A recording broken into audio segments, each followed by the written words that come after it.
state of Florida has issued a Category 5 hurricane warning. Grab your loved ones and get to safety. Dad, what do we do?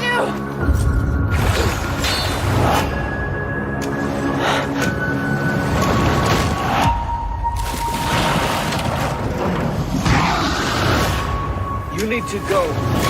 I'm not leaving you here. Crawl. Rated R. Only in theaters July 12th. In a world where podcasts reign supreme, two friends dare to ask, do you even movie? Hosted by filmmaker Henrique Couto and movie aficionado David D. Neuer.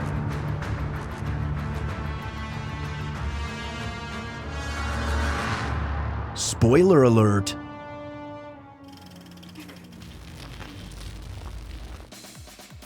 Just gonna hit record so I can yell at you. Well, what else am I? What it's called content, David. So wait. So yes, okay. So I took the cigars to Wasteland because Right. I brought some cigars with me, right, and didn't smoke any. So I have my little travel thing that my sister got me recently. travel humidor. Well, Yeah, it's more but of a it's the case. Right? yeah, travel case. And I forgot to put them back into my into my humidor when I got home. So the next week I went to the lake this past week. And I was smoking on Saturday, and I went to grab one of the CAOs because I had a CAO with me, and I can't remember the other two. What kind of CAO? Brazilian. Oh, okay, Brasilia. Yeah. And took it out and cut it. It seemed to cut fine, but then when I cut it, the leaf just started peeling away. And The wrapper just came right off. So the case you have, is it leather? Yeah. And how long were the cigars in there? I had put them in. That's maybe I'm actually more guilty than I think I am, because now that I think about it, I probably had put them in there on Cigar Lounge and hadn't changed them out before I left for Wasteland. So it could have been 2 weeks. 2 or 3 weeks. Yeah. So yeah. For those who don't know, and why the hell would you? Cigars. So one of the great things about if you love cigars is that they can, in theory, keep indefinitely. Yeah. As long as you follow 2 simple rules. You keep them, well, 3 if you kind of. Yeah. So you keep them out of the sun. Yes. And you keep them at roughly, and I do mean roughly 70 degrees and 70% humidity. Yeah. Now, I like to keep them at 65, but usually people say 65 to 70. Yeah. Well, I mean, in most humidifier packs, keep them at 69 or 65. Nice. So nice. But that allows the cigars to not lose their natural oils, which helps them taste better, Yeah. which allows them to age safely. I've heard of people smoking cigars that have been in humidors for over 20, 30, 40 years. Mm-hmm. I've heard of people smoking Cubans that were imported into America before the embargo. That's pre-1968. That's a long time. So, and the flavors do change, and supposedly on stronger cigars, they become more delicate and intricate. But that all being said, I'm not remembering your cigar case perfectly. Does it have a decent seal on it? Yeah. It's just like Jeff's. It goes inside basically the other one. So is it the case that's holding it plastic? No, I think they're both leather. So why would you say leather seals well? Good point. But I mean, it seals in the aspect of doesn't come apart. Closes and seal are two just different not quite things. the same you're thing right, in this you're right. context. Yeah, you're right. In this context. Also, this cigar chap made special for our buddy Patrick, who loves when we have. I know how much cigar he chat enjoys a openers. good stogie. Yes. So this one's for you. This is a Don Pepin original blue. But no, yeah, so that's a really long time. Yeah. To leave them well, out. and in different temperatures too, because think about it, it was cold at Wasteland, and then Wait, did you leave it in your car? Yeah. Well, no. It came inside with me when I got home. It came inside. Okay, so it never got left in your car. Never got overnight? left in the car. The only time I got left in the car was the weekend of Wasteland. It was in the back. For how long? Yeah, the whole weekend. It was in my. That's what ruined bag. it. Yeah. It got too cold. Yeah. It got too cold and too dry. Now, yeah. Yeah, because I don't think I took them out. Because I didn't see a reason to take them out, and that's my own fucking fault. Now that I think about it. Cold can really fuck them up. Fuck. especially if they don't have enough humidity and then you try to smoke them before they've been able to recover. Really but hope my even last then, Cuban's not fucked. it can wreck them. What? I hope my last Cuban's not fucked because that's also in there, I think. Where is that? That is the Cuban now in your humidor? Yeah. Resting? Yes. Safely? Yes, and has been. I would, if I were you, if it was me, Mm-hmm. I would try not to touch it or even look at it for at least a month. Okay. Oh, I can do that. In the hope that it'll be okay. That'll put me basically almost near my birthday, so I can do that. Oh, you saving your Cubans for your birthday. It's been a long time since we ordered any Cubans. Yeah, that's like it's like the last. I think I have 2 left. I think that's what I'm on right now because I think that's the last of the actual like. Nah, yeah, that's the last of them. Yep. Yeah, for people who are thinking, hey, you can't have Cubans, grow up. First of all, there are an immense amount of fake Cuban cigars in the world. Mm-hmm. Oh, a lot. But I've been lucky enough to find there are vendors that will sell them to you in America. Yeah. And it's not it's a crime for them to be imported. Yeah. So if they get caught at the border, they get sent back. Yeah. But if they get through the border and then they're in your house, they're good and legal. Because you can go to Canada and buy Cuban cigars. You can even go to Cuba and you're allowed to bring home 100 cigars without any issue, as long as you're bringing them home for you and not to sell them. There is a cop show that I would love to find that was either on USA or WGN. I can't remember which, but I remember distinctly a character taking a cigar and breaking it, and they had stuffed cocaine inside the cigars. That's great. That's like taking a machine gun and filling it with heroin. They'll never find it. It's like they're already searching cigars. My Lord. I just remember that. And like, I don't know if it was a serious show or if it was a parody movie or what it was. I just remember that being a thing. They broke them apart and it was just like, and then here's this cocaine. It's okay. Hollywood. If anybody knows what that doing. is, please email into the show. I would love to know what the hell that is. Yeah, for sure. Been hunting for it for 20 years. So we're recording this. Yes. On tax day. Yes. We made it through, and I'm more so say you made it through. Yeah, I did. Sounded like a non-bet. I actually ended up getting through it better than a lot of my other small business friends. Oh, no shit. A lot of my freelancer small business friends got raked over the coals pretty bad. Yeah. So, I kind of was lucky, even though I did not have a good time. My parents are not looking forward to next year because that's going to incorporate the retirement. Oh, you mean the buyout of their business? Uh-huh. Yeah, that's Yeah, it's going to suck. That's gonna blow. Yeah. A lot. Yeah. Damn, that's gonna hurt. Yeah. Well, on the plus side, not trying to play too inside of baseball, but your dad's still planning on opening that small business. Already has. It's already open? Yeah, not open, but he already has his logo and everything made. What I'm saying is, if it goes into business, then he can have deductions from that at least. Yeah. That could offset it. Once it's officially a thing, we'll tell all the many listeners that are, hey, go to Troy, Ohio. It's worth the drive from Sacramento or whatever. Wherever you're listening from. But the reason I brought that up, aside from because I'm angry and bitter, Fair enough. Constantly, Yes. is my wallet was weeping, when I was done paying my taxes. So I decided, what better way to cure that than to buy too many cigars? Absolutely. And you may ask, how many is too many? When I find out, I'll tell you. He's never going to count. That's what I would like to get across to our listeners and viewers. He has said numerous times he will never count how many cigars he has. I refuse. It's not that I will never will. I refuse. You refuse. I am sickened by the implication. What if somebody came into the house, put a gun to your head, and said, "Tell me how many cigars you have," and went across to you and made you count them? I'd be like, "Tell me how many brains I have." Let's go. Let's go. Also, couch gun. better to live that way. Fair enough. But no.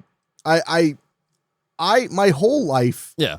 I am a very, very skilled finder of savings and deals. I'm very good at it. I always turn have me been. onto some. Yes. I mean, I'm the guy who I've been with friends when they've been like, fuck it, I'm going to buy this like computer, or I'm going to buy this whatever. And I'll be like, hold on. Let me just type in promo code that. And I'll be like, here, this is 10% off. They'll be like, what? And I'm like, always Google things before you buy them. Yeah. You just never know. So with cigars, there are basically like two places to go to get very affordable high-end cigars. I'm not going to plug them because they're not paying me. Not paying you. And because I don't know if any of the listeners are cigar people. So I'm not so it just wouldn't, what would it do to tell them the exact place? But one place is an auction place and one place is a store. Yeah. And at the auction place, it's horrible because you're buying overstock. And what I mean by horrible is sometimes the prices are so good, it's like impossible to resist. Oh yeah. Like you'll find an auction for a 5-pack of cigars and you can win the auction for what it costs to buy 2. Yeah. Sometimes even 1. It's a good deal when you get it. I got 25 Monte Cristo cafes by shopping studiously and bidding aggressively. I ended up paying about $1.85 each, and retail they're $10. So that's pretty damn good. Yeah. But the problem with that place where you bid, because it's all overstock, it's not like you're bidding from it's not like eBay where anybody is auctioning. But the problem with that site is I'll win something and it's like, wow, you got 5 of those for $16. I'm like, hell yeah. And it's like, but it's $7 shipping. And I'm like, well, that sucks a little bit. But then you're like, but if I won more before it ships, then the shipping cost of everything goes down because it only costs like $1 to add to the shipping. Yeah. So the reason they're evil is because they'll be like, wow, you got a really good deal on those cigars. It'd be a shame if you could just keep getting deals until you've spent 4 times as much as you wanted to. Yeah, I can feel that. And that's happened to me a couple of times. Yeah. So I jokingly told Rachel I'm no longer in the bulking phase. I'm out of bulking. I'm no longer carbo loading. Yeah. I'm no longer cigargo loading. That's fair. But that was my therapy for how mad I was about my tax bill. Yes. Is I was like, I'm going to allow myself to buy quite a few cigars, really high-end stuff. I'm becoming an old man with them. There was a long period where I said every cigar I get, or like I would get cigars and I'd be like, I just want tons of different ones, like a million different cigars. And I do love that. Yeah. I do love trying a new cigar very, very much. Absolutely. But recently I was like really stressed out and I'd go into my humidor and I'd dig around because there's so much random stuff. I don't even know what's in there. Yeah. And I'd pull one out and I'd smoke it. And sometimes I'd be like, wow, that's amazing. But other times I would smoke it, I'd be like, that was just fine, I guess. That was all right. Like it didn't, or it burned weird, or I don't know anything about it. So maybe it was badly manufactured. Yeah. And now I'm like, I think I just want to buy like boxes of like the 10 I love. Yeah. And then have like 20 randos. Yeah. I've gotten to a point now where I'm not saying I just want a cigar. I'm saying like, I want a Dom Pepin Blue. Well, I'll gladly come trick or treat here and take some of those off your hand if you want to. Well, only if I run out of hand wipes, because that's what I give big kids with no costume named David. So anyway, but, yes. but no. Well, my point is not even to be about cigar talking. It's just to say that that's been my little treat.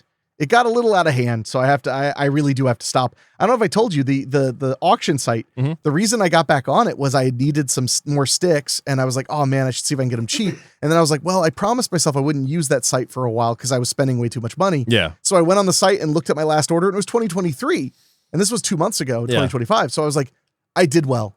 So, but now, yeah, I better not get back on there till maybe even 2026. It's kind of me on Blu-ray.com or even Vudu sometimes. Although I did bid on some black market STLs, but the price, it's just I'm almost out. Yeah. So hey, speaking of things we spent our money on, did your Beyond ship yet? Mine hasn't yet. Supposed to be here Saturday at the latest. Son of a bitch. What I love about it is it's shipping from Massachusetts. Spooky.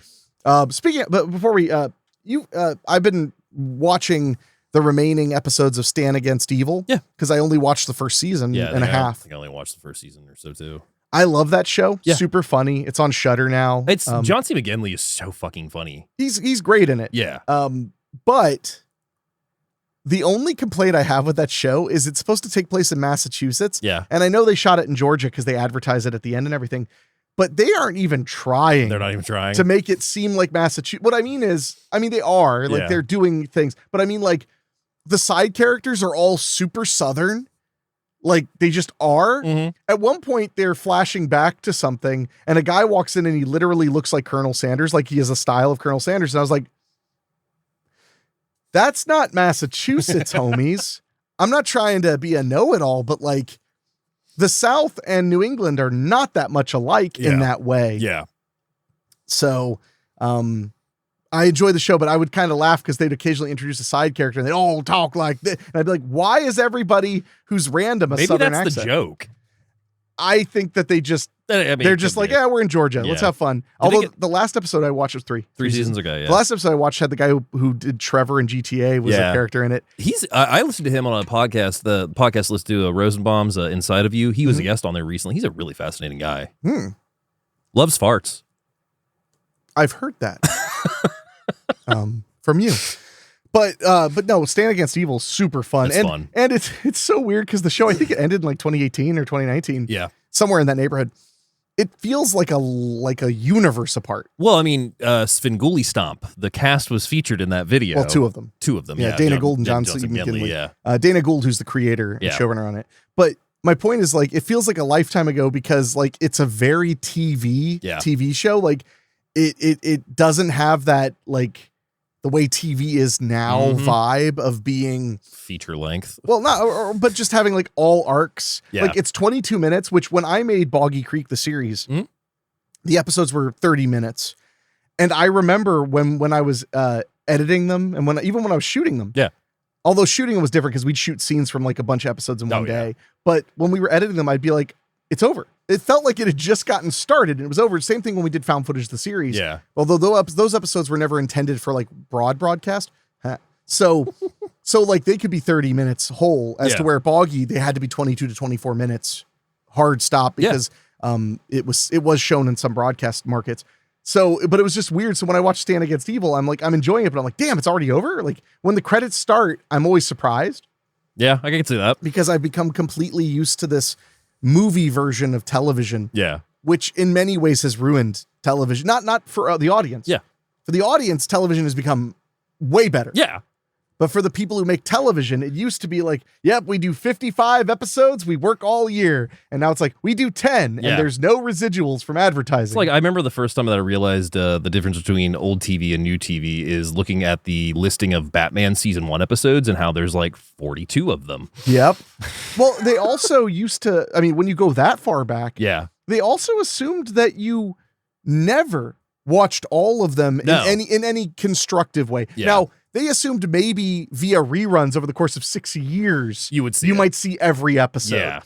But you would never just have a fully formed opinion of the whole run because to them, they're like, oh, well, sometimes people are busy on the same bat time, same bat channel. Like sometimes people go out to dinner or go to the movies or whatever.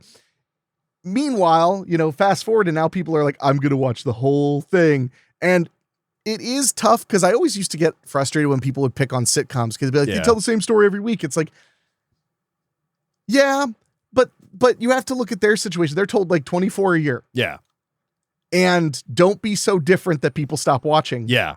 So, it's like, I'm a huge Bob's Burgers fan, and I've kind of fallen off the last couple of years because they're repeating storylines. They're doing it creatively. They're not like, straight up ripping them off because they can't rip themselves off in that sense. But it's kind of like with not South Park, Simpsons has even got to a point of. But that's, they've been on for what, over 30 years? Yeah, over 30 years. And Bob's Burgers is on season 16 now. That's crazy too, though. Yeah. I sincerely did not know Bob's Burgers was still on the air. Well, now I'm curious, what season are they on? Because I know it's. Dave's about to get serious. Oh man, I feel so called out right now because I just typed in Bob and it filled it in Bob's Burgers daytime whiskey because there's an episode where he gets into his whiskey because they leave on Thanksgiving and he's like, daytime whiskey, meet my CD collection. That's me. See, when you type in Bob into Google, it autofills burgers, whiskey or whatever. Yeah. When I type in Bob, it says from I thought I could do it without laughing. Yeah. I give up. I 15 seasons. So yeah, I mean, I guess 16 would be if they come back. What I was trying to say, but I wanted to say it without laughing, was I was saying, when I type in Bob, it autofills from Lucio Fulci's House by the Cemetery. I figured that's where you were going. I couldn't get it out. Like, I completely lost it. So, but speaking of inability to get out. Oh, yes. Yes. We just got back from the movie theater. We did indeed. Or as I call it, the theatre. Or church. I do call it church sometimes. If I could smoke cigars there, I'd just never leave. Yeah, I mean, we've said that before. Why not? Why not? The ventilation system in a good movie theater is excellent. The ceilings are like 25 feet high. The smoke is not going to linger on anybody. And you can laugh like Max Cady. Where's your family? Oh, God. It's a great film. Good man. Good man. Good man. Okay. But yes, we just got back from seeing Drop, Blumhouse's new thriller. That was a lot of fun. Dude, okay. So do you remember what I said when the trailer first dropped? You saw it before me, and I was sitting next to you in the theater, and you said, you got to look at this. This is Blumhouse's new one. And I just remember the scene in the trailer when that window breaks. I was just like, I'm in already. Like that, like I don't have to see another awesome one. moment. Yeah. So it's a thriller, and I don't think in this case the use of the term thriller is to denounce horror movie. It's a whodunit. It just isn't a horror movie per se. It's much more a mystery thriller. Yeah. And it's super Hitchcockian. Mm-hmm. The moment they get to the restaurant, which by the way, what a location. Yeah. It was just it was a great location, like really interesting to look at. All the characters around were great, which because I remember when we got to the restaurant and it was so like designed. Yeah. It was so thought out. Well, the entryway into the restaurant. Yeah. My God. But my first thought when I saw it is I was like, see, this is why we'll be able to stay in here for almost the entire movie, is because it's interesting to look at in every angle, every direction. Yeah. It's a restaurant that has a view of, air quotes, the Chicago skyline. Apparently it was in Ireland. Yeah, in Ireland, apparently. Although that could have been green screen. I have no idea. I mean, honestly, if it was, it looked incredibly convincing because I didn't think it looked like anything else. But the basics of the movie, it's a straight up whodunit thriller kind of thing. And when I saw the trailer, I was like, hell yeah, another thriller. Like, I love those. There was a great time right before COVID when we were getting these Sony produced. Was that The Intruder with like Dennis Quaid? That was actually later in it. I think that was after COVID. That was before. I mean, it could be. I'm talking about like The Perfect Guy. Oh yeah. But there were a ton of movies like that. I mean, we had The Perfect Guy. What was it? The Cradle Will Fall. When the Bow Breaks. When the Bow Breaks. Yeah, exactly. That was one I was trying to remember.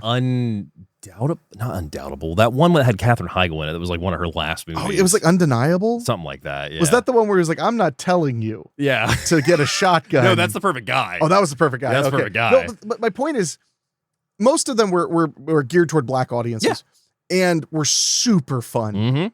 Because that's one thing that I enjoy. Like, I know I'm the guy who likes Tyler Perry movies. I know I'm the guy who likes whatever. But like, a lot of those, especially those black-led thrillers, where the cast was mostly black and it was geared toward a black audience. Yeah. They're just good because the goal is to entertain and get that money, honey, because they know that their core audience is not the entire country. So they have to get good word of mouth. They have to do all the stuff. They're just basically counting on the core audience to bring the initial cash. Acrimony is one of the best thrillers. Love Acrimony. That so many people have not seen, and I love Acrimony might be an episode because there's a lot to talk about. I would love to cover Acrimony. That's a Tyler Perry thriller. Yeah. That's really, really good. Because I never saw No Good Deed. You said it was okay. Yeah, it was pretty good. And then there was the other one that he did like a couple of years ago. There were a few he did for Netflix that were like really corner cut, which I actually just found amusing. Well, it's like even that one that Gabrielle Union did, Breaking In. That was, which, home invasion thriller. You've got information we want. We'll kill your kids if you don't give it to us.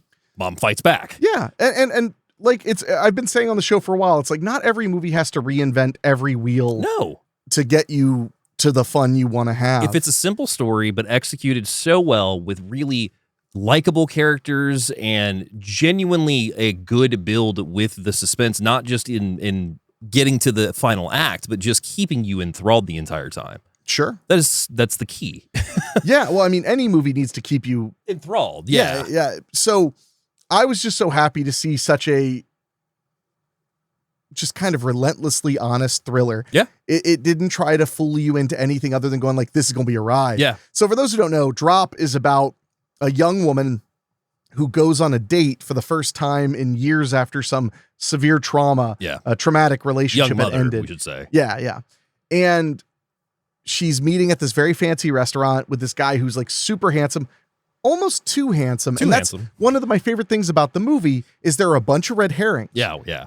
And everybody is a little cartoony, which makes you suspect they might be pretending. Yeah. Like the waiter is super flamboyant, but Waiter's also so good. super show businessy. He's always talking So about good. like, I'm in an improv troupe and I blah, blah, blah. And you're like, or like the waitress, or not the waitress, the bartender. Yeah. Who's like really helpful and really vigilant No, that was to the point awesome. where you're like, are you really on her side or is something else going on? There's Yeah. just all these great characters that you're wondering. And of course, the guy you're on a date with, because he's so charming and so forgiving when she's weird.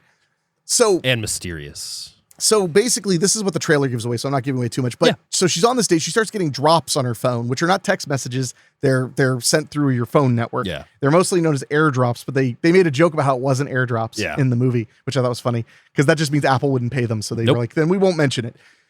but so she gets these drops basically saying like, I have your son and, do what I say. And the trailer reveals that the one thing it demands is kill your date. Kill your boyfriend. Yeah. Or kill your date. Kill your sorry. date. So what we have is a movie literally about a first date, which that alone causes so much anxiety. And I realized halfway through, I was like, oh my God, I'm squirming just because this is a first date. Yeah. And she's so distracted because she's trying to protect her son and all this stuff and trying to figure out who in the room is doing it because drops can't be sent from more than 50 feet 50 away. feet, So yeah. they have to be in. And no stone is unturned. Like, I'm not going to spoil anything, but like, no stone is unturned. Like, they go through every single option it is to figure this out. And you even follow her, like, trying to even look at the cameras multiple times and all that stuff. Yeah, she's trying to figure it out, escape, et cetera, et cetera. And it just doesn't work out. Yeah. She ends up trying to figure out what to do and blah, blah, blah. Great, taut, simple thriller. I heard you say some people were comparing it to Wes Craven's Red Eye. Yeah. I think that literally no, Mhm. but Red Eye and this are a perfect example combo. of a simplistic but strong Yeah. thriller. This Red Eye phone booth. Phone booth's really good. Well, Phone Booth is phenomenal. Yeah. No. That's Yeah. not my point. My point is, would I put it in that threesome? Would I? I don't know if I would. Well, hold on, because Red Eye, lawyer up, it's fine. Red Eye and Drop are also about two women who are very, Yeah. very. Okay. They're not like, roll your eyes, strong women. They're really great characters. Yeah. And you want to see them outsmart the bad guys. And there is some romantic thing there, and I think you're forgetting the part where Colin Farrell's like Kiefer Sutherland. No, you hang up. Okay, that's fucking funny. That took me a second. For a second, when you said Colin Farrell, I thought you had just said the wrong actor's name from Red Eye. Yeah. But then when you said you hang up, I was like, all right. No, that's Phone booth joke. Yeah, for the 1.5 of you. So no, that's really good. But no, so Drop, I thought was super fun. Yeah. Super enthralling. Great way to spend 90 minutes at the movie theater. Absolutely. Doing well at the box office. Even better. I was shocked to see $11,000 or $11 million budget did $10 million in opening weekend, which means it's pretty much going to be a hit. Yeah. It's a Blumhouse production, but I believe Platinum Dunes was involved as well. Correct. And same director as Happy Death Day and Freaky. And I mean, the list goes on and on with Christopher Landon. Yeah. And which I didn't realize until the day of. And great director. Because I know he just announced Happy Death Day 3 was going to be happening. And I'm down to see them wrap that up. No, it's a really fun movie. We highly recommend Drop, and it is only 95 minutes, but you won't even feel it. Well, I remember at one point telling you that the reason I felt like that movie nailed being on a date going wrong was that it was like the longest 90 minutes of my life once they were, because it's just so odd, because she's looking at her phone and looking all shocked, and it's like, tell him what I'm saying and I'll kill your son. Yeah. So She has to just sit down and go, no, I'm fine. And you're like, oh my God, this is so stressful. So I really had a great time with it. So much fun. I couldn't recommend Drop enough if you like movies. And the other great thing about thrillers is about like thrillers like these and not like the cop out thrillers, like saying Exorcist is a thriller or Silence of the Lambs is a thriller just so you can, be accepted at the Oscars. Yeah. But the great thing about thrillers like these is they're highly accessible. You could take your mom to see Drop. Excuse me. You could take your mom to see Drop. You could take anybody who likes movies to see Drop. And there's some sensitive stuff in it, but like if you're that sensitive to those things, you probably avoid going to the movies a lot. Yeah, it probably wouldn't be the best idea. It is tough because I always hear people say like, well, some people are just sensitive, whatever. I'm like to plot. Because like if the movie is just like they go to the store and then they come back and they make a ham sandwich and then they cut it diagonally and watch a movie and then the credits roll, that's called voyeurism. That's not a movie. Yeah, that's not a movie. It's just like look into your neighbor's window. No pants on. Sorry, I got distracted there. Apple TV has a new show called Your Friends and Neighbors, and I was just checking to see if it was based off of the movie, and it's not. No, it's not. Oh, but speaking of Apple TV, I started watching The Studio with Seth Rogen. It's so nice to see him being funny again. It's really, really funny. Check it out, yeah. He plays a young guy who, well, young-ish, he's probably 40 at that point, 45, who becomes a studio head after working at a movie studio for a really long time. And the episodes are just like him encountering the problems and messing it up. And every episode, he looks more and more like an out-of-touch studio executive. Oh my God. No, like his hair gets messier, his glasses get bigger. He starts driving a sports car. They had and the cameos are constant. They had one of my favorites was, you know who Sarah Polley is, right? Oh, yeah, the actress and director. Yep. There's one where he's like, we're doing this prestige picture. It's small budget, but it's incredible. And they're doing this big wonder. And when he gets there, Sarah Polley's just the director. I was like, I love her. Ever since Take This Waltz, I think she's a genius. She's genius, yeah. So it's really, really fun. But there are all these things like at one point he like screws over Martin Scorsese. And it was one of the funniest things I'd ever seen in a show or anything. Cause he tells Martin this bad news. And he's like, I don't know what else to tell you. I'm really sorry. And then he just starts like, puts his hand in his head, like, oh my God, is Martin Scorsese crying? And it's like, we got to get out of here. And then everybody in the room's like, Marty, what's wrong? And they're all like checking on him. That's hilarious. And it's Charlize Theron's party. Yeah. So he's like, oh my God, I'm so sorry. Like, so Charlize goes over and talks to him and then looks over and he's like, hey, Charlize, she's like, get the fuck out of my party and never come back. He's like, I got it. Just like, it's all right. I got to check that out. It's really, really funny. It's not even complete. So I binged it and now I'm having to wait every week to watch it, which is painful. Yeah. But there's so much interesting stuff I'm waiting on. Like the final season of The Righteous Gemstones has been incredible. I've watched the first episode and then I just wanted to save all of it, honestly. I just wanted to binge it. That first episode was the one where it's the Civil War, wasn't it? Civil War. Well, that's the prologue. The first episode is the jetpacks. It's not prologue, it's interlude. Interlude, my apologies. That's what they call all of the past episodes. They call them interlude 1, 2, 3, 4, 5. Yeah. Well, this week's one was another interlude, different time period, but it was really, really. Okay. Oh, and they introduce. Oh, well, since you're not watching this, won't spoil anything. Michael Rooker has entered the chat. Okay. He's in the cast. Okay. Yeah, he just joins. I don't know what he's going to do because they just established a character he plays. If you said Michael Keaton, I would have left the show and that would have gone watched. Yeah, you would have just went to my living room and opened up my Max app. So anyway, that's the stuff I've been watching. I haven't been watching a lot of movies because I've been very busy. Yeah. But I've been trying to watch some TV shows and stuff and trying to go to the theater whenever I can. Absolutely. I by the time you hear this, it'll already be over, but I just like at the last minute, I'm going to the Columbus Oddities and Curiosities Fair. Yeah.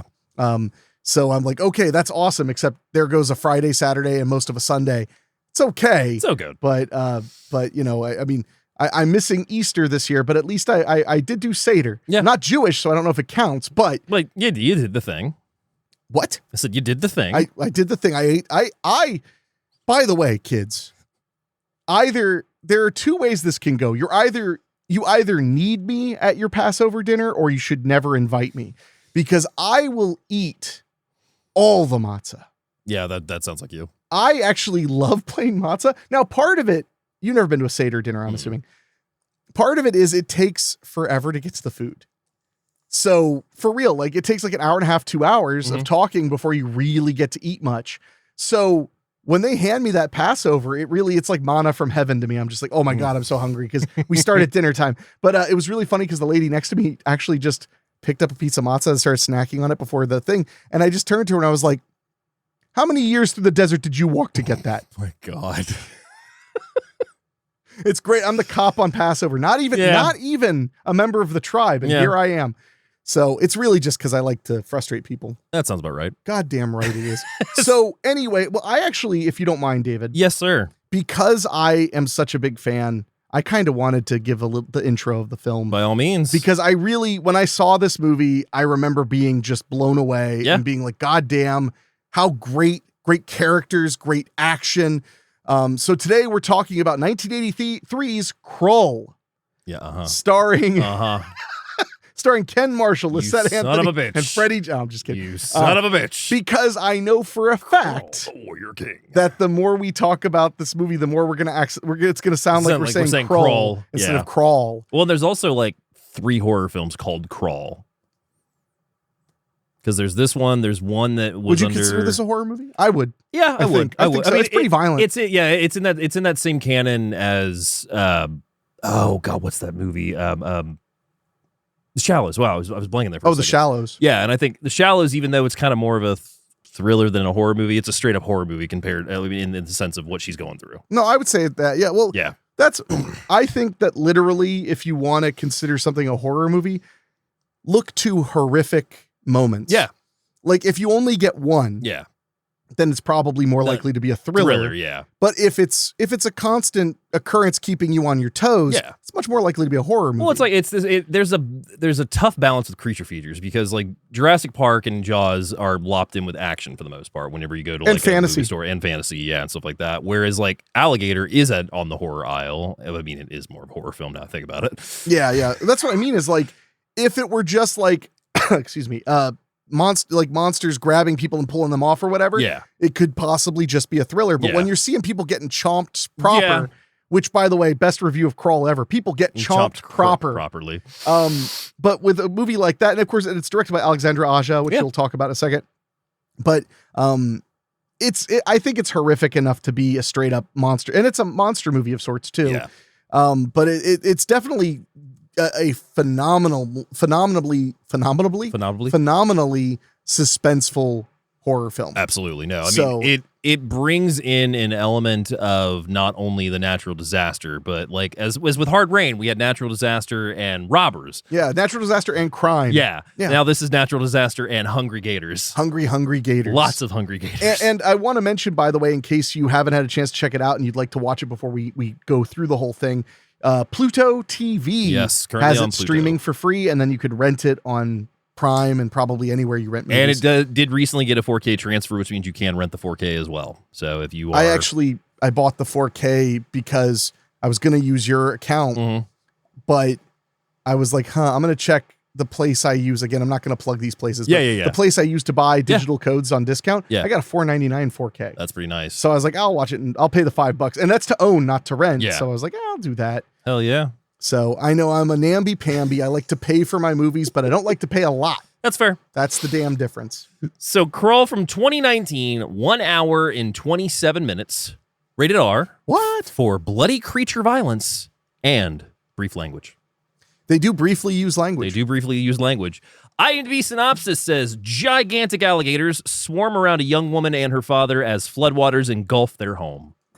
My only problem, gigantic alligators makes it sound like there's something unusual about them. I would say huge alligators. That's a nitpick, but I would say huge alligators because they're just really big. They're not like unbelievably big. Say huge alligators. Okay, well, I'll keep that in mind. I knew it. I'm teaching you how to like pull the wool over my eyes, huh? My synopsis says, when trying to check on her father during a hurricane, a young woman comes face to face with several huge alligators, leading to a fight for survival. Fucking perfect.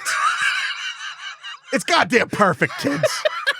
That's how you do it. Now, if you're ready for some fun, we got some taglines this week. Oh, I am very curious.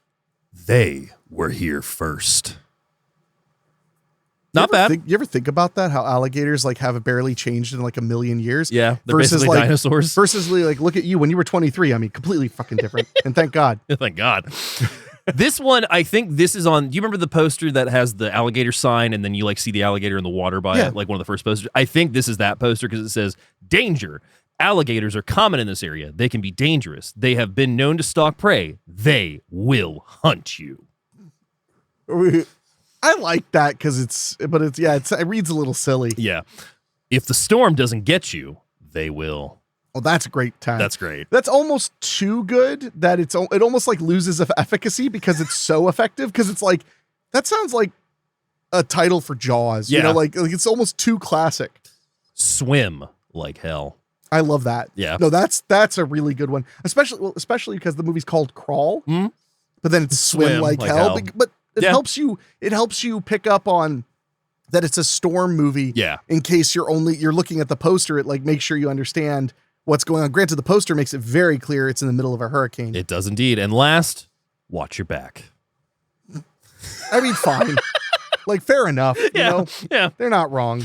So, director of the film is Alexandre Aja. Gets his start in 1999. Director and writer on Furia. Then goes on to shoot 2003's Hot and/or High Tension, Which took everything. Took by everything. storm. I remember when High Tension came out. First, it was advertised everywhere for one. And it was so extreme French horror, like hitting the market, like right around the time of like Martyrs and what's the one I'm trying to think of? That's the Nazis. I think it's like, is it Borders or? I'm not sure. I don't remember that one. I can't remember. Yeah, I've seen it a couple times. I always considered Hot Tension to be the beginning of the French extreme era, which ran pretty hard from like 2003, 2002, 2003 until like 09, 2010 era. I mean, because we got some incredible stuff, and not all of them were, French. They were just kind of French produced, French directors like P2. Frontiers. That's what I'm thinking of. Frontiers. Yeah. Oh my God. I haven't thought about Frontiers. Frontiers is rough. That's as opposed to Hot Tension, which is a walk in the goddamn park. Yeah. Let's team that up with, fucking Fraggle Rock. Oh my God. I got an email earlier from somebody, from our buddy Wolfdan, just laughing his butt off about your combining what was it? You combined Fire in the Sky with that. Explorers. Explorers. Yeah. He just thought that was hilarious. He was like, I don't know what's my favorite. The reaction of you going, "Are you messing with me?" or Dave doubling down. Yeah. They're both really good. Pretty good. And I was like, that's a conversation with Dave. So, as far as director and writer, he also goes to do 2006's remake of The Hills Have Eyes. Follows that up with Mirrors, which everyone forgot about. Mirrors with Kiefer Sutherland and I can't remember her name, but it was famous for that trailer that had the woman taking, like, she was looking in the mirror and she takes her jaw and just basically rips it off her face. Oh, I never saw that poster. Yeah, it wasn't a bad movie. Pretty fun. Everybody forgot it, but it was a hit. Was it a hit? I know it got a direct-to-video sequel. Yeah, Alexandre Aja. Yeah, 2008. Kiefer Sutherland. Yeah. Budget $35 million, box office 78. Damn. So for a movie that size and that time period, I would say that's likely a hit. I don't think it's even off Blu-ray, and probably hasn't been pressed in a while too, to be honest. Apparently, it's a remake of a South Korean horror movie called Into the Mirror. That makes sense, actually. 2009's The E-Seeker, which he's E-Seeker File, which he's director and writer on. He also directed Piranha 3D in 2010. I always forget that he did that because it was so out of character for him, but really great. Yeah. Horns in 2013. Oh, yeah. Mm-hmm. The Ninth Life of Louis Drass in 2016. Then directs Crawl in 2019, Oxygen 2021, Never Let Go in 2024. Oh, okay. But writer on P2 in 2007. Right. And Maniac remake in 2012. I didn't realize he wrote on Maniac, the remake. That's a good one. I need to revisit that. It's been a while. It's good. I actually got to see the premiere of that at Horror Hound, and I did not know it was a POV. POV, yeah. And I remember sitting down and just being like, this is going to be so fucked up. Like, not like the first Maniac wasn't. You were like, but this one's got Elijah Wood. It's going to be so much more fucked up, bro. Writers on the film are Michael and Sean Rasmussen. They get their start in 2005 writing Long Distance. The Ward, John Carpenter's The Ward in 2010. I've never seen The Ward. It's not bad. I mean, I've heard it's not great, but like not great. I've just never gotten around to it. It got shadowed really hard because it has a lot in common with Shutter Island. Oh, okay. So that's one thing I will say that I do recall. It's been a while since I've seen it, though. Fortunately, I remember burning that one on DVD. Wow, you hated it so much you set it on fire in effigy. Yep, that's exactly what I did.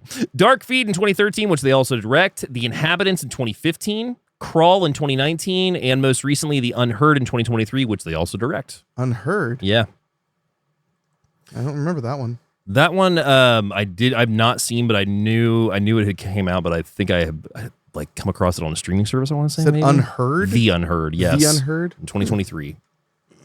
I'm not finding it. Weird. Cinematographer on the film is Maxima Alexandra, gets the start in 2003 with High Tension.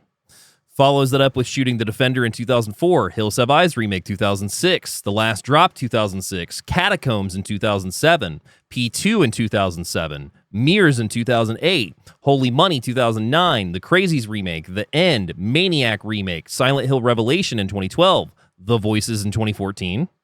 Follows it up with... Yeah. That one? That one. All right. Follows it up to Earth to Echo, followed by The Other Side of the Door in 2016, which did you see that one? Because I feel like you might have saw that and I missed it. I mean, that was back a while ago. Which was it? I'm sorry. The Other Side of the Door, which was that like tribal spirit one that had the really weird poster. That sounds really familiar. Yeah, it was around that time that you and I were going to the movies for sure. Wait.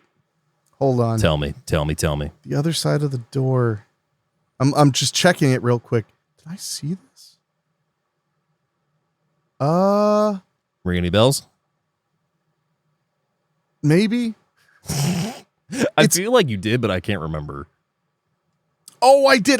Because the actress in it was on a TV show. Okay. At that time, her name's escaping me. Sarah Wayne Callies. Okay. What was she in that I knew? She was in something like really popular. Oh, she was the wife of Rick Grimes in The Walking Dead. Walking Dead. Okay. Yeah. I did see that when it came out. Okay. Yeah. Then goes to shoot Annabelle Creation in 2017. The Domestics in 2018, The Nun in 2018, Shazam 2019, Crawl 2019. Follows it up with Countdown, which is one I know we watched or either saw in theaters. Oh, I like the Countdown. phone, that phone app. 2019, Haunting of Bly Manor, 6 episodes in 2020. Come Play 2020.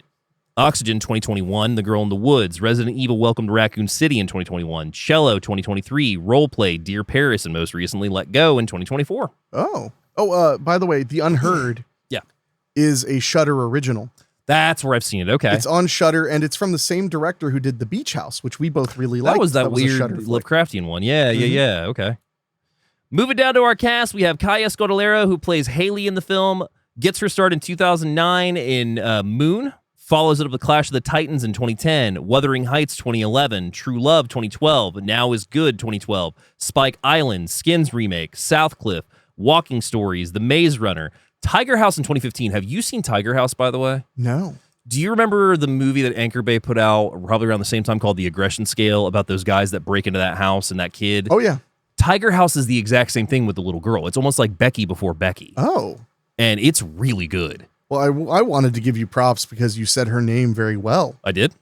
I thought so. Kaya Scodelario. Yeah. You said it so effortlessly that I was like, did he say it right? Fair enough. So Tiger House in 2015, Maze Runner, The Scorched Trials in 2015, Pirates of the Caribbean, Dead Men Tell No Tales in 2017, Maze Runner, The Death Cure, Extremely Wicked, Shockingly Evil and Vile in 2019. Yeah. Same year as Crawl. Then does Spinning Out, The Pale Horse, Resident Evil, Welcome to Raccoon City, The King's Daughter, Don't Make Me Go, This Is Christmas, The Gentleman, not that one, it's a TV series in 2024, and Senna in 2024, which is also a TV series. I kind of liked that Raccoon City Evil Dead. It was fun. movie. I mean, they combined like 4 games into one movie and did it well.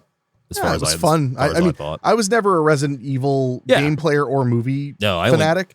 I thought it was fine. I enjoyed it. I want to revisit the Silent Hill movie, both of them, even though I know the second one's notoriously bad. But I want to revisit it. You know, I've been to the real Silent Hill. Oh, have you? Centralia? Yeah. Impressive?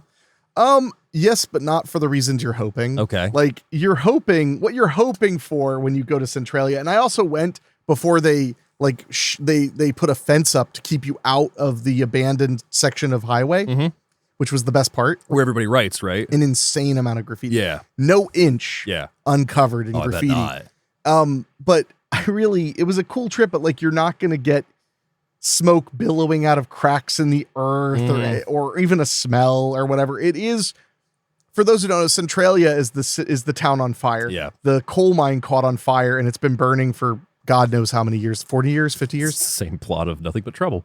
I mean, that was based on PA a lot. Yeah. In fact, did it take place in PA? It might have. I can't remember. Because I know that Dan Aykroyd that happened to him in PA when they were in the middle of the night. He got a speeding ticket, and he was like, "Oh, I'll take the." Like, nope, you got to see the judge. And it was like 1 a.m, and they woke up the judge. He saw him in his house. Yep. And he was like, "What is this place?"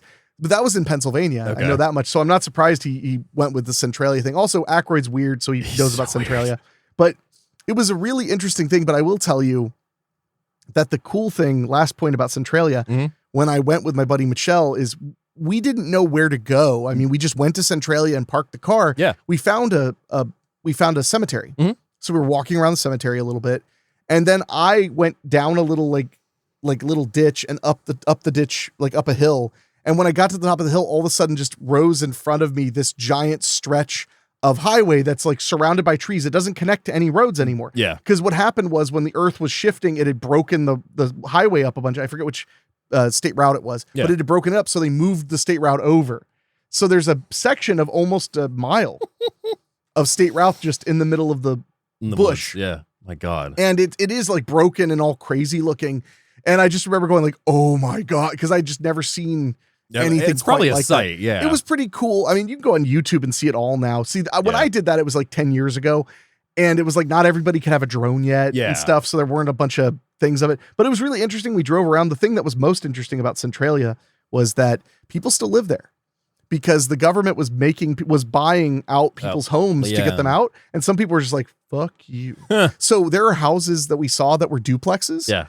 And half the house is gone. So it's being held up with buttresses. Wow. Because they would demolish the house of the people who left. Yeah. But the people are like, I'm not leaving. That half of the house has to stay standing. Yep. If you ever get a chance, read the Wikipedia so you can hear all the people of Centralia just tell the government to like suck their pee-pee a bunch of times. That's amazing. It's pretty good. I bet that's amazing. Moving through our cast, we also have Barry Pepper, who plays Dave in the movie. Gets it started in 1992 and A Killer Among Friends, goes on to be in Mantis in 94, Neon Rider, Highlander the series in 95. Ooh, with Gavin McLeod. Sliders the series in 95. I like Sliders. Sliders is fun. The first time, so I'm going to tell you this and you'll either laugh or you'll be sad like I was. The first time I wrote this, which is Lonesome Dove the series, it came out Lonesome Dave the series, and I was like, no one would watch that. I would. But only for Schadenfreude. Lonesome Dave. Dave, the series. Urban Safari in 95, The Outer Limits remake in 96, the Sentinel series, Titanic miniseries, Dead Silence in 97, Firestorm in 98. I need to show you Firestorm. I'm down. Howie Long is basically doing. Do you remember that movie? Hoping you were going to say Howie Mandel, no, but I'll go. No, it's Howie Long. Do you remember that movie, Those Who Want Me Dead, with Angelina Jolie about like the fire on the mountain and the terrorists? Same thing with Howie Long. Oh. And if I remember correctly, you have, I think it's William Forsythe, and who else is it? I want to say it's Lance Henriksen, or like the baddies. Nice. It's a surprisingly fun movie. So Firestorm in 98, Saving Private Ryan in 98, Enemy at the Gates, or Enemy of the State in 98, The Green Mile in 99. So he's just got a slew of them right there. Yeah. Then Battlefield Earth in 2000. That's a movie. I mean, I'm sure the check cleared. 61 in 2001, Knockaround Guys in 2001, We Were Soldiers in 2002, 25th Hour, The Dale Earnhardt Story, Ripley Underground, which apparently there's a third Mr. Ripley movie. Because you've got the talented Mr. Ripley, right? Ripley's Game with John Malkovich, and then Ripley Underground in 2005, where Barry Pepper plays Tom Ripley. I'm going to be 100 with you. I didn't even know there was a second one. You didn't know Ripley's Game? Yeah. John Malkovich plays Ripley, and it's actually really good. Wow. I just feel like, can he really, after Sigourney Weaver, how did he pull Ripley. it off? That Ripley. There's I got only one you. Ripley. Yeah, only one Ripley. My apologies. Then Flags of Our Fathers, 2006, Unknown, 7 Pounds, Casino Jack, True Grit remake, The Kennedys, Broken City, Snitch, The Lone Ranger movie in 2013, Kill the Messenger, Maze Runner Scorch Trials, Monster Trucks in 2016, and I would like to give a defense for Monster Trucks. It was a kids movie that came out in 2016 about the monsters inside the cars. Super fun. It kind of got shit on a little bit, and it was a lot of fun. So that actually might come to the show. That's a really fun one. Maze Runner, Death Cure in 2018, Crawl in 2019, The Painted Bird, Running with the Devil, Awake, Creed 3 in 2023, and most recently, Lawman, Bass Reeves in 2023. Okay. Hell. And wrapping up our cast is Morfydd Clark, who plays Beth in the film. She gets her start in 2014's New Worlds, A Poet in New York, Madame Bovary, Arthur and George, Pride, Prejudice, and Zombies in 2015. I wanted that to be just bitchin'. Excuse me, 2016. I just didn't dig it like I hoped I would. Killed the rest of it because we were supposed to get like what is it, Sense and Sensibility and Sea Monsters. Like they were gonna do. Oh, I didn't know about movie that. adaptations of a couple other ones. Yeah, because I know there were books. Yeah. Originally. Yeah, and I read it, and I mean I kind of knew that it had a little bit more in it, but yeah, it really just the zombies just felt really tacked on in the movie even more so. Weird. Love and Friendship in 2016, Prevailing Winds 2016, Interlude in Prague, The Man Who Invented Christmas in 2017. Have you seen that, by the way? Yeah. Okay. I was like, as much of a Christmas lover as you are, that movie's really fun. I love that movie. The Alienist, Patrick Melrose, Crawl in 2019, Saint Maud in 2019. The sister in the movie is Saint Maud, by the way. No shit. The one on the phone with the baby? Yeah. That's Saint Maud. Shit. The Eternal Beauty, His Dark Materials, Dracula, Steve Aker, Murder is Easy in 2023, and most recently, she is still on Lord of the Rings, The Rings of Power. The main character has 18 episodes under her name. Oh, yeah, that is her, isn't it? That is. Yeah, that's totally her. Yeah. So our first time watching this, I remember they pummeled us with trailers, not just in the theater, but on TV. I remember that shot of the alligator in the shower, like circling constantly, like when this was getting ready to come out. So, I mean, we were going to be there no matter what. Yeah. And I mean, it was exactly what we wanted. And it was a lot of fun. I had a blast with it. I remember, and I had, as I was revisiting it, because I'd revisited it a couple other times too. I remember I showed it to Rachel, I showed it to a couple people. But watching it with the surround sound, because all the storm sounds and the rain sounds. Yeah. And that's the thing with stereo that it's easy to not realize is like, if I take a microphone and I record the sound of rain, and then I take a microphone and I record the sound of rain somewhere else. Yeah. Like in the same space, but somewhere else. And then I put one on the left side and one on the right side. It may not sound different, but it is. And you feel surrounded. Yeah. It doesn't feel like it's one sound. It feels like multiples. So now you do 5.1 channels. And the rain was just all around. The thunder would jump around the speakers. Still cannot shake off when you put on the Halloween 4K and it was the scene where they go to get Michael from Smith's Grove. Yeah, the Dolby Atmos mix on that was ridiculous. I can't speak to how accurate to the original that Atmos mix is, but holy crap. That's so incredible. It was shaking my living room with the subwoofer. But it took me back to the theater very much because I remember in the theater, that sound mix just rumbling us real good. Yeah. And I really had a blast with it. I remember when it was over, I was just like, hell yeah. Yeah. Hell yeah. Well, then I remember, I think we read a story that like they were doing 40 screenings of Crawl, and I was like, that sounds like hell. Just putting alligators in there. But, oh, God. But they're all well fed, so they're just pooping everywhere. Hey, you paid for it. Here's the experience. Here you go, kids. 4D. Hey, that says 4 and DEE. It's different, but you'll like it. $15. Anyway, here's an alligator. Yeah, here's an alligator. I think I tied its mouth shut. I can't remember. I don't know. It's been a long day. It's only 7 a.m. I've been up for 6. I've been up for 6 hours. So we open in Crawl with meeting Haley Keller, and she is at the University of Florida. She's a professional or a professional athlete. Not professional. She's a college athlete. Yeah. She's a college swimmer. Yeah. And she's doing laps and everything. And she basically gets beat by the opponent. And that's kind of what starts her a little. Yeah. She starts off. It's a great way to start the film because we see she's really good. Yeah. And then we see her get beat. And then we kind of get to see that she's doubting herself. Yeah. And that's kind of there's a lot to like about this movie, but her character and then the way her and her father work. Well, the intercut really right there works with her and her father, where it's just like, don't cry. Like, don't cry. This is, no matter what you do, don't ever let him see you cry. Like, you're going to get better. It's going to work out. I love Barry Pepper in this for one. Oh, he's so good. A perfect choice. And their relationship works really well. The speech he gives her is really great. Yeah. And about her. It's not even a speech about it's about how he saw how talented she was. The motivation for her is her. And I love that. Yeah. Yeah, no, it's good as shit. Yeah. It is. And that's what makes the movie so strong. And I love the idea, she's trying to get in the Olympics is what's going on here. So she's trying her best and we see her fail. And I think that's a really valuable thing because we get too obsessed as a culture with stories about characters that have too few flaws. Yeah. Or worse yet, their flaws are they're too good. or they're too dedicated. They're too virtuous. It's almost like it's their personality and they can't shake it, but that also makes the character unbearable sometimes. Yeah, it's like in reality, the flaw is you're boring. Yeah. But with her, seeing her lose tells us that she has room to grow and room to improve, and that she could be good enough. Yeah. Which is really important in a survival horror movie. Oh my, yes. To establish something like that. But then after she gets out of the pool, she gets a video call from her sister, who's like, "Are you out of there?" And she's like, "What are you talking about?" She's like, "The hurricane." And she's like, "It's supposed to pass us." And she's like, "You haven't been looking at your phone. It's not passing us anymore. It's coming right for us." Right at you. They're evacuating. Category 5. Yeah, which is, I think, is that the strongest? Highest. So it is the highest, and it is the most dangerous. So yeah, they are evacuating the area, and naturally Haley gets the word from Beth that she hasn't been able to get a hold of their dad. And we also kind of get a sense right then and there that Haley and her dad aren't talking much. Yeah, it seems like he's become kind of reclusive. Yeah. And which would make you even more worried. Yeah. When he's not answering his phone, but he's supposed to evacuate. And doesn't she make a reference like it's later. She's like, the dog is here. So he's not, so he's he not wouldn't there have yet. evacuated. So Beth begs Haley to go see her, and she's like, okay, I'll go out there and make sure he's okay. So she drives out, gets to a road, and that's when she runs into an old buddy, Wayne, who is one of the cops in the town. And he's basically like, hey, I can't let you through. Like, oh, but also tell your sister I said hi. But yeah, it's too dangerous. But, just turn back.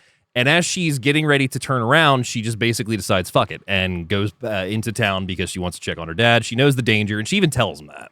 So I want to mention that a Category 5 hurricane, it's the highest category of hurricane on the Saffir-Simpson scale. They cause complete roof damage on most residences and industrial buildings. They can cause complete building failures. Blow away entirely utility structures.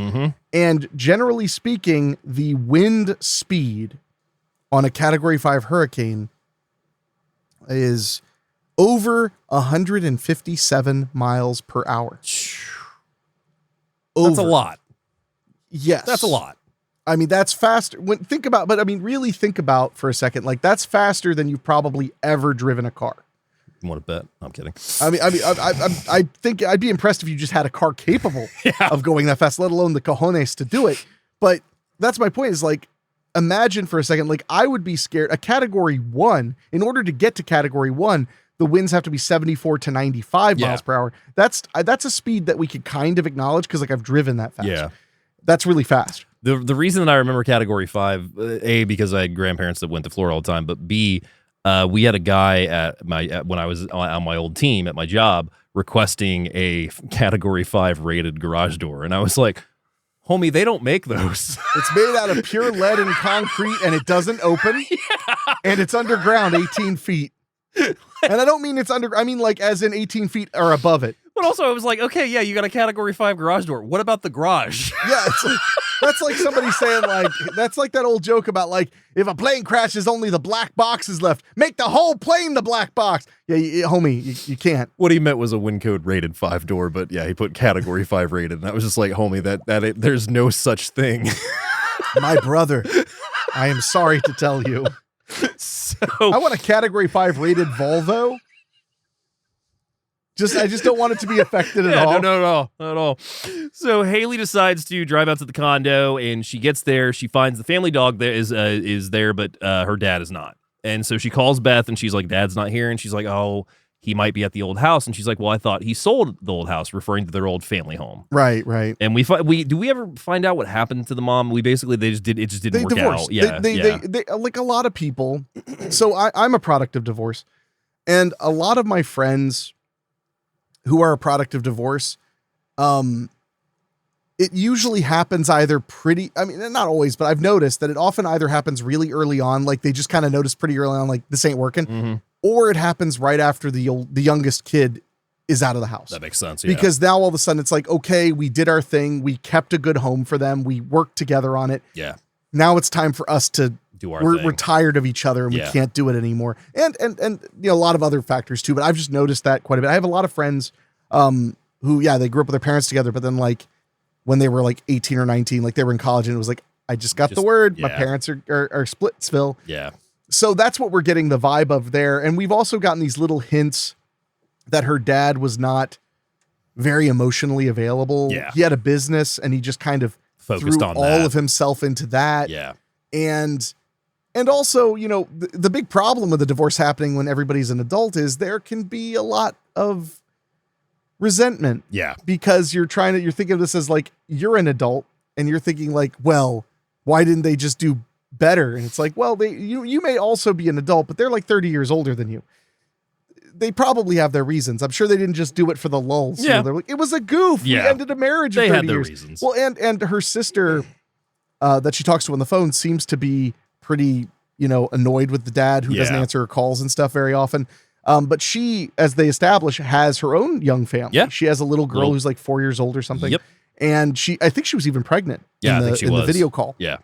Which, great storytelling point. Mhm. Why do a video call? Well, then you can tell even more of the story without leaving, because we do occasionally, but we don't really leave the location of the storm. No. We leave the main character occasionally, but we're always in this place that's under threat of this massive hurricane. Oh, yeah. And the best thing in this film, I would say, is like characters followed immediately by setting. Mm-hmm. Because as the water rises and the hurricane is increasing and people are in boats and there's a gas station across the street and all this stuff, it becomes so foreboding and claustrophobic. Yeah. This idea that like this is a sprawling neighborhood with like a main road and a gas station. It should never feel isolated. No. And Well, all of a sudden it's totally isolated. and the one thing that I'll get into when we get into the trivia is Aja watched like hundreds of hours of hurricane footage and like researched them to like figure out the story point build on the weather. And you can kind of tell. I mean, I think 100 is probably superfluous. I believe he watched 10 hours. I'm just going by what IMDb says. I'm not saying, I'm not calling you a liar. Yeah. I'm saying you believe liars. Yeah. No, but I'm just saying like, I believe that he put a bunch of research in because it felt, especially for being a pretty fantastical concept with these alligators getting loose and just going to town and eating people and anything that they can get their hands on. Well, their jaws on. Jaws on. I do think that it depicts that very well, but it just, that's my favorite part about watching that movie is getting into that creepy, there's water everywhere and we never know when the wind's going to pick up again. We don't know if people are if help can even come. I mean, yeah, I got a little ahead of myself because when she goes to the condo first, she doesn't run into Wayne. That's when she's going into the house or into their old house because it's in a floodplain. It's in a flood zone. It's in the non-optional evacuation. She's literally pulling up to it and the houses by it are already like taking water from we can see because it just looks like houses in the middle of a pond. No, it's already getting pretty bad. And I do love how she just says, well, and then just takes off. Darts right off. Well, he made the mistake of being honest with her. So when she says, like, would you at least check on him? She's like, I'll try. Yeah. Because he knows how bad this is getting. Yeah. So she takes the dog, goes over to the house, which is at Coral Lake, and then, like I said, a location that's at risk of flooding. And she goes into the house, nice house, like a 2-story house, has a basement and everything. She finds the house empty, but then makes her way out to the garage where the crawl space is. Yes, the crawl space. The crawl space. The crawl space. And crawl space. She goes down because she thinks she like hears voices. It turns out to be a weather radio or just a regular radio. And she makes her way through the crawl space and then finds her dad basically mauled in one section of the crawl space. Yeah.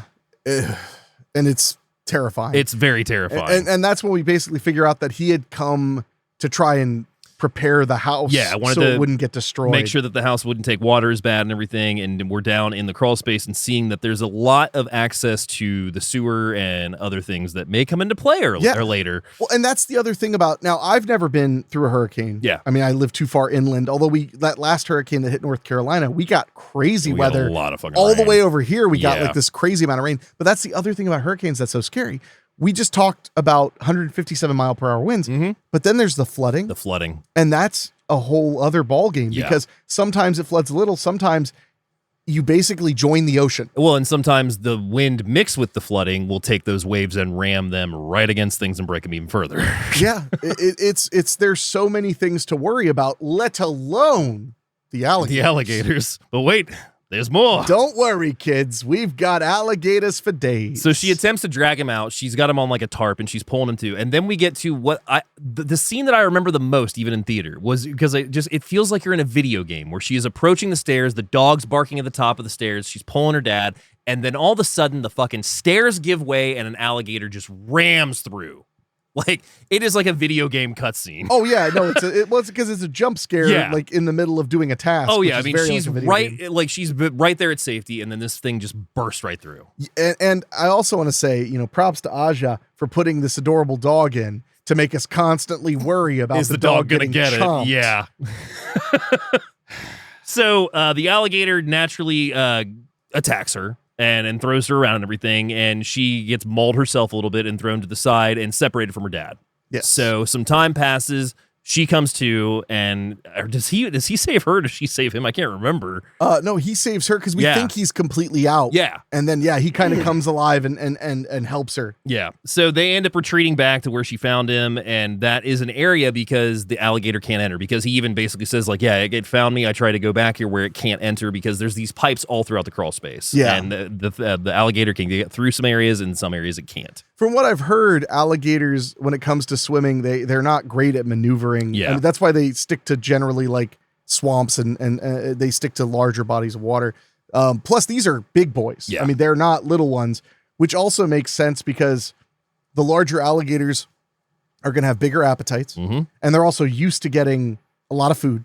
Yeah. And they're used to getting like whatever they want because they're the biggest. Yeah. So why would the little tiny alligators even care? But in a big storm like this, it's a feeding frenzy. Feeding frenzy. Yeah. And we should also mention, too, that she stepped into mud, poop, whatever it is, and she was picking her shoes off at one point, too. Oh, yeah. So A little John McClane action. Yeah. So she's barefoot now. In the attack, she also lost her phone, and she tells her dad that she's going to go try to find the phone. And that's when she encounters another alligator. Yes. And I got to be honest, I don't remember if the trailer gave away that there were a bunch of alligators. I think it made us think there was maybe one. two at most, but it didn't. And I mean, so she's now face to face with the second alligator. It attacks her leg, breaks her phone. So now she's also injured with her dad, has no phone, and the rain is still going. The flooding is still continuing. Well, and as they're observing their surroundings and stuff, they're starting to realize, like, what good would the phone even do at this point? Like, yeah. Nobody's going to get you out of there anytime soon. So it gets to the point where we see how high the flooding is because the radio has now also taken water. Like it's sitting on this little like crevice near the brick and everything, and it's like touching it. She's trying to get somebody's attention, and she sees across the street at the convenience store these nice three kids that are robbing the convenience store. Yeah. Yeah. Well, I'll give them a pass. Well, not only because, spoiler, they get chomped to death. But I'll give them a pass because, like, as you're taking the Frito-Lays and stuff from that store, it's like, what? Is somebody going to eat these? They're getting destroyed by a hurricane. But, I mean, we do meet them loading the fucking ATM into their boat. What are they going to do? Spend the money after the hurricane? Speaking of ATM, oh my God, I got to tell you this. Oh, man, I hope you mean automatic teller machine. So, I have my court cam bullshit. That when we did our live stream, I was on your couch watching court cam before we were getting ready to do so. I appreciate that you're willing to talk about this, but just for the heads up, this is not your priest that you're confessing this to. No, I remember. So Court Cam is a show on A&E that is literal court cam footage of trials all throughout the years and everything, but just wild things happening.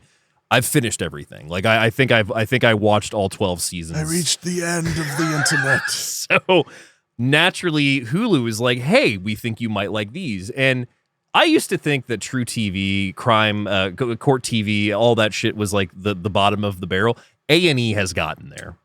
I mean, or you could just go on YouTube and find what they're pulling from. Exactly. Like it's Boy Howdy. So not only that, but we have Neighborhood Wars, we have Customer Wars, we have all these shows. But then I found one called Caught, which is all kinds of hidden, not hidden, but security cam footage, police vests, people's cell phones, all this stuff. And there was a section about heist in particular, ATM heists. And there was a hilarious clip. I think it might have been Beijing. I can't remember. But there's two people that are trying to break into the store and rob this, like take this ATM out using bricks. Oh my God. Dude goes to throw the brick, not realizing his buddy is walking right in front of him, clocks him right in the back, and he's knocked out. And the last part of the clip is him dragging him to the car because the heist is now failed. You think? See, I'm a man of class and culture. That's why when I was on Max looking for garbage, oh God, I started watching Exposed, Naked Crimes. Yeah. which is just about crimes where people were in the nude. There's My Strange Arrest was one that caught my attention. Hotel Hell, which is not the Gordon Ramsay show. It's like an actual true story of like true crime hotel incidents. Oh, okay. So yeah, but yeah, if you are looking for some fun stuff, Court Cam and Caught, 2 shows I highly recommend. Yeah, fun. Also Customer Wars and Neighborhood Wars has been pretty interesting. Jeez. Neighborhood Wars is petty. Fucking petty. You don't say. Dude, I've seen so many fences taken down with construction equipment by the other neighbor. It is insane. That's funny. Yeah. Man, I think as a homeowner, I am constantly looking at my fence and going, when it's done rusting, whose is it? Whose is it? I don't even know who these fences belong to. Yeah. Fuck. So she retreats back to a safe space, and that's when she's telling her dad, we've got to figure out what to do. See the looters across the street, and she gets a flashlight and starts trying to signal them. And we see one of the looters come forward because he sees it, and he's like, I think somebody needs help over there.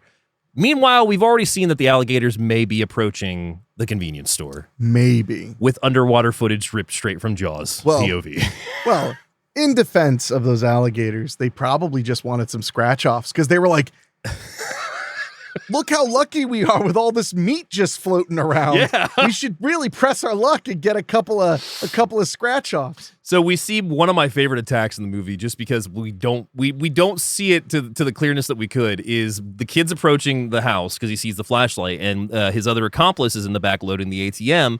And he's like, I think somebody needs help. And she's like, what? I think there's something in the water. So then he's approaching the flashlight, and she's like, there's alligators in the water is what Haley's shouting to them. When he turns back, his other friend is just being mauled in the boat by this alligator. Yeah. And we see it like just behind him. Like, it's not in a clear shot. Even when he turns around, the body's getting pulled in at that point. And I just love that sneak attack from the back. So then he goes up to the other, because there's another friend in the convenience store, tries to get his attention. He sees his body just completely thrown against the glass at that point, and then the alligator's already in the convenience store. Like, well, yeah, I think that that's going to be the end for me. So the 3 looters are gone. They are no longer any help to Haley and her father. Or to, whatever Anyone Walmart they at were this going to buy point. 50 TVs from with that ATM money. So by this point, we also see that the flooding has gotten even more extreme, and Wayne and his partner, the cops from earlier, are in a boat now coming to check on Haley and her father because he hadn't seen her come back through. So he's like, what's going on? They enter the house. They find nothing. But then if that dog is not barking right at that crawl space, so Wayne goes to check it. But meanwhile, his partner doesn't even make it in the house because he is devoured in like the streets right outside the house. Yeah. By like multiple. Well, what are they going to do? Like share? Well, I mean, like, I love the tease of it because he's by the swing set, and we see the swing is like pulling away and everything, like something's caught on it, and then all of a sudden it breaks free, and then he's Chomp Town. He's chomped. I like that. Like one of the alligators is like Guy Fieri. He's got the hair in the We're sunglasses. rolling out. My favorite spot to grab a bite. It's not diners, drive-ins. It says dinos, drive-ins, and dives. We're basically dinosaurs. So he is torn to pieces. Meanwhile, Wayne gets to the crawl space. He's calling out to Haley and Dave. The dog is barking, and they're trying to warn him, but then that alligator comes right up and pulls him down into the crawl space. That big old alligator. Big fucking head. Did you ever watch Swamp People? Oh, yeah. Of course. I loved Swamp People. That was one of the best shows. What was the one you introduced me to? Was it Mountain Men? Oh, yeah. That's great, too. Yeah. Not related to alligators, but No. a great show. Yes. But no, I just, every time I see an alligator, I still, like, out of habit, I just go, oh, there's a big old alligator over there. So Wayne is out of commission at this point. Just a little bit. A smidgen. A smidgen. Well, let's put it in a kinder way in case his family is listening. He went to Flavor Town. He went to Flavor Town. So by this point, the water is just climbing in Flavor Town. Yes, indeed. It sure is. So the water's climbing. It's getting to the point where like they can barely keep their heads up. I mean, like that's how much space they have. I thought you meant they're so depressed. Oh, they're so They can just depressed, barely yeah. keep their heads up. So Haley decides that she's going to make it an effort to get out of the house and try to get help, but also get back into the house to try and see if she can free her father because they have no way out. They're trapped in this crawl space. The alligator's down there, and also the steps are gone. Yeah, the water's rising and Yeah. rising and rising. And luckily, there's a good amount of drainage in there, but it's only going to last so long. So long. And even more so because she has to find a drain pipe that she goes into the sewer hold. Oh, well, that's actually one of my favorite minor exchanges is Yeah. he's telling her, he's like, he's like, all right, you're going to want to get to the wet wall and you can take it up. And she's like, all the walls are wet. And he's like, it's the wall with all the pipes running the water. Yeah. Which I just thought was just a great little touch so because good. he's built houses. Yeah. So he's like, the wet wall. And she's like, So she ends up swimming into a storm drain where she discovers that the alligators not only have made a home there, but they've also laid a lot of eggs. yes. A lot of eggs. Or as we call them in bodybuilding, pure protein. pure protein. No, there are big eggs. alligator and eggs. even like 3 of them she find are already broken open. Well, and that's just bad because that means that they're entirely territorial. Yeah. You know, because obviously in this storm, Yeah. they're not going to be threatened by the alligators breeding. No. But I mean, for God's sake, like when we were driving back from the movies, just one of those geese sitting on its eggs Yeah. in the near middle of the parking lot being super aggressive. I had a goose once chase my car. Oh my God. Like it was just like, get away from my eggs. I'm like, I am a car. Like I'm in a car. Like I mean, number one, I'm not even messing with you, but number two, like, what are you gonna do? Yeah. Dude. I mean, it could do some shit, but I don't know about a car. To a car? Yeah. No, it hurt. It could beat the Oh, hell yeah, out no, of me. yeah. You know? You underestimate me, David. Maybe for the last time. I've never pal. seen you fight a goose. My bad. Oh, you must have been really drunk that night then. Gooses. Geese. Oh my gosh. So that is when she comes in contact with another alligator, which we lose track of him at this point. So there's 5 that attack Wayne's partner at that. There's plenty. There's plenty. Yeah, So there's plenty to go around, kids. So she gets attacked by one. She's fighting it off. And luckily, speaking of Wayne, finds his body in this area. Oh, thank goodness. So this is where they're hoarding all the bodies at this point, along with the eggs. And she ends up finding Wayne's gun. The alligator attacks her, biting onto her hand, but she has the gun in her hand and she blows that thing's head off. Do you know a lot about alligators? I mean, a little bit. Do you know why they stash bodies? So this is actually real. Alligators like to put dead things if they feel like they're safe. Yeah. They'll put dead things like in a root or whatever, so they stay underwater Yeah. and let them soften. They'll let the water soften them and then come back when they're easy to eat. That makes sense. I don't know if that's a thing they also do for feeding their young. Probably is. Could be, yeah. Could But be hoarding food. the 2 things I really know about alligators are the death roll, which is death roll's mortifying. terrifying. and that they'll stash things underwater, and also they may be full at that time. Yeah. Because alligators, they're amphibians, and amphibians will eat a ton and then not eat for weeks, and then eat a ton and then not eat for weeks. But when I heard that they'll like put something under a root and just let it soften in the water, I was like, that's terrifying. I mean, yeah, but that's why they're stashing bodies. Yeah. They're at this point, the smorgasbord is too generous. Too generous. So like here, let me put it in a way because I want you to fully understand it. Yeah. So stashing a body underwater to the alligators is similar to when you line your pockets, you specifically, with plastic and go to the Golden Corral. Golden Corral, yes. Yeah, and you're just filling your pockets with peel and eat shrimp. Or when I literally got hothead a couple nights ago, didn't eat all my burritos, so I wrapped it up, and then the next night I just put it into a bowl and just like stirred it up and then microwaved it. I mean, that'll do it. It was good. I was worried about like reheating like the like with the sour cream and whatnot. Like I would that. just eat it cold. Yeah, I guess I could have done that. But you hadn't had your shower wine yet. So And I also hadn't listened to The Great Gig in the Sky. That's usually when when I eat cold food, I gotta be depressed all the way. Aw. Wait, hey, hold on. Hold on. I can't let that fly. No. Hear me out.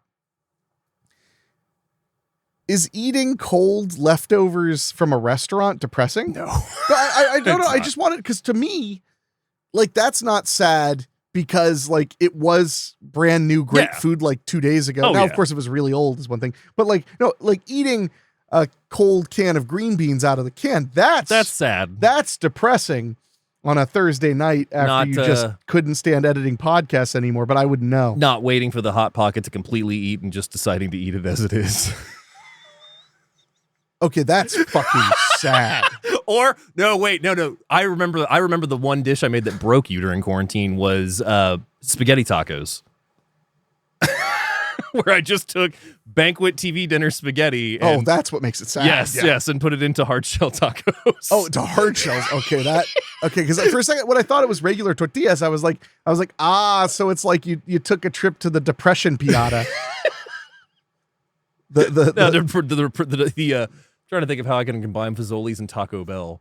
It's called piata. I mean, yeah, I guess you're right. You've had piata, Oh, right? yeah. We've had Italian piata food? numerous times. I don't actually like the literal piata because it's like just it feels like a burrito with pasta in it. I like the pasta fine. The bowls are great.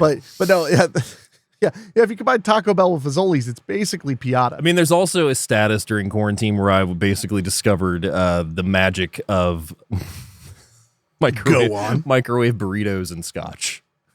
That is a Facebook status that still exists out there. Would you look at the burrito and you look at the scotch and you're like, 2015. Then you look at the burrito like, 2017. Mighty good years. Mighty good year. Yes. What were the notes you got from the microwave burrito? From the JMB. You're just like, I'm getting like an oaky finish. And what is that on the front end? Is that that is sodium benzoate. Yeah. For the Philly cheesesteak hot pocket, not bad. And then of course the room note is your farts. Yeah. So at that point, yeah, is the gas. My God. That's quarantine. one thing I gotta tell you. Like I don't often. There are 2 times in life where I feel truly genetically blessed. Yeah. And because I don't generally feel very genetically blessed, and that is my teeth, which are not naturally straight. Yeah. That was a really long We talked about work, that. but they are surprisingly healthy and resistant to cavities. I mean, I take care of them as well, but I have good saliva and stuff. But the other one is whenever I eat like really hot food with like my friends who are of a Caucasian variety. You mean like a freaking sweet mango? Well, yes. But people will just That's be like, very hot. oh my God, that was the funniest thing. You should describe that real quick because dear listeners, we have a tradition. I want to hear you describe it. We have a tradition where basically when we end the Wasteland on Saturday, we go to a really awesome restaurant. I mean, I've already said it, Sweet Mango. Yeah, after a movie convention. Yeah, after a movie convention, and time was no different. And Henrique decided to get the hot oils for what was the dish you got? I mean, you get it all. Oh, I didn't get pad thai that time. I think I got drunken noodles. Yeah, and so the hot oils. Please describe the hot oils. Oh well, it's hot oil. Yeah. So it's chili flakes cooked in hot oil that infuses the oil. Yeah, it's actually more of a chili crunch because it has chilies in it that add a crunch to it. I love really, really hot food. He does. And it's important to mention, being Hispanic and growing up eating lots and lots of authentic Mexican food and stuff like that, I'm used to a lot of heat anyway. Mm-hmm. But Asian food often takes it to a new level. Yeah. Often. Like Thai food, Indian food, Sri Lankan food, like will get really spicy. Yeah. Which I love. But on top of everything, because there have been legendary stories of me going to Sweet Mango and eating such hot food that you had auditory hallucinations. I started hearing things. Yeah, I was there. But this time was more dangerous because while I may not look it, I have been eating slightly healthier. And when I eat at home and I'm eating healthy food, the amount of hot sauce and hot peppers I cook with is a lot. Mm-hmm. And because of that, my baseline tolerance goes up, which should be concerning because it's always high. But now all of a sudden it's like, no, you don't understand. Like I'm putting like habanero sauce into oatmeal sometimes in the morning. I'm not surprised. Like, but eventually, like I get that bad to where I'm like, I almost don't want anything to be not spicy. Yeah. I had never been to Sweet Mango after like 6 months of building up my tolerance unintentionally. So I'm eating my food and it's not very hot. So I asked for chili oil and she hands it to me and I'm not even going crazy with it. I just took 1 scoop. It's a little tiny spoon. It honestly was like a spoon you eat a grapefruit with. Was it the first time or the second time? No, that was the first time. Okay, that was the first time. She hands me like, oh, thank you. And I started, she goes, it's very hot. Very hot. Yeah. Like she looked terrified for me. But I don't think it was just because it's so spicy, although it is and really delicious. But I think it was also because she was afraid I was going to like ruin my food and they're going to have to bring me more. Yeah. They'd feel bad. But so I was, and this, like I said, spoonfuls are not that big. So I'm just kind of jizzing it around. Mm.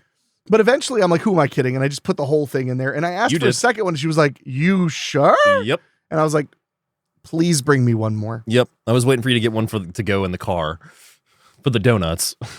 Well, I almost did because I picked up some food for our buddy Ryan from TerrorVision. because he was working in his hotel room. And his instructions were pineapple fried rice with chicken, Thai spicy. Yeah. Or Thai hot. Thai hot. Yeah. And you know what Thai hot is? Yeah. It's obscenely hot. So I've seen a dish that was like damn near red when it came out, being Thai hot.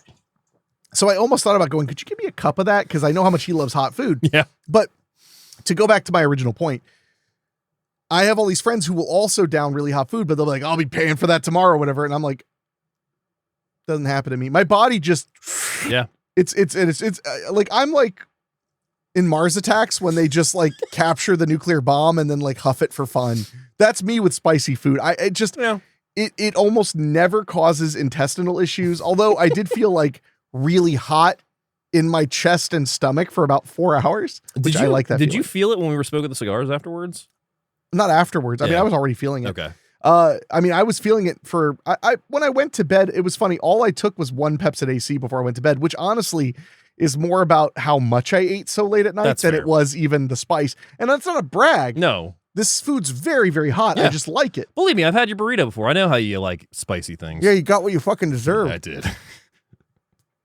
So I'm just saying, the one genetic blessing is I don't think about like, boy, it's going to make me sick. It's like, if my tongue can survive it, the rest of me is set. I get that. I get that. So Haley, by this point, has killed one of the alligators with Wayne's gun, and she realizes that her dad is going to drown if she does not get him out of the crawl space. So she swims out of a flooded street through a storm drain and enters the house. And the dog, of course, greets her. Because we did forget to mention, there's a lot that happens in the crawl space, but one of the things is that she tries to go through a hatch that her dad has in the house, but there's a table on top of it. Yeah. Because that would have been so much easier. Yeah. But yeah, she's stuck in there. So by this point, we see that Dave is taking water. He's almost about to drown, and she's just taking a crowbar to the floor of the house and popping up these floorboards, and then reaches down and grabs him and gets him out. Just in time. Just in the time. nick of time. He is sinking to the floor of the crawl space. Yeah, he's starting to drown. Yeah. So she gets him out of the crawl space, and that is when they take the dog and they make their way to a boat outside. But as they're doing this, the rain stops. Oh, good. No, because we find out they're in the eye of the storm. And the eye of the storm is basically when the storm recenters itself in a sense. Well, it's when you get to the center of the storm, the winds aren't as bad. It's very calm because, I mean, you can see from space when they photograph a hurricane, you can see the eye. Yeah. There's just not as much going on right in that middle. Yeah. So it's always eerily calm. But the big problem with the eye is once you exit it, it's bad again. You're back again. Real bad. And you don't know when. It could be minutes or, 10 minutes, 20 minutes, or 6 minutes. And to add to this, the eye of the storm also is a point where we start to hear an alarm, not unlike our friends in Hard Rain, that the levee is about to break. Was it the levee in this? The levee. It was a levee. Yeah. Oh, well, that makes sense. I you know what's fun? I usually don't think of levee in the context of the ocean. Yeah. But they have things to block the water, obviously. So the levee's going to break, and that is when they crash into them, putting them right back into the house, but also separating them. Whoa. And bringing more alligators right into the house. Well, I mean, it's the only place in Flavortown that's got any action, and also it's on top of their god. I love the reveal that there's a nest there, which means it's their territory. Yeah. Which means that they had a claim to it even before the storm. Well, and we can back up too for a second to the nest, because we did miss one thing that we already hinted about is right before she goes away from Dave, her father, she's afraid. And she's afraid. She doesn't know if she can do it. And they have this heart to heart, specifically with him going to her and basically saying, you've done these things. Like you were the one that I can fill it in, but before that, I mean, she reveals that she believes she ruined their marriage. Yep. And he's straight up like, no, we just didn't work. And your mom deserved to find some happiness. I was not making her happy. It was selfish that I always wanted her to stay. Yeah.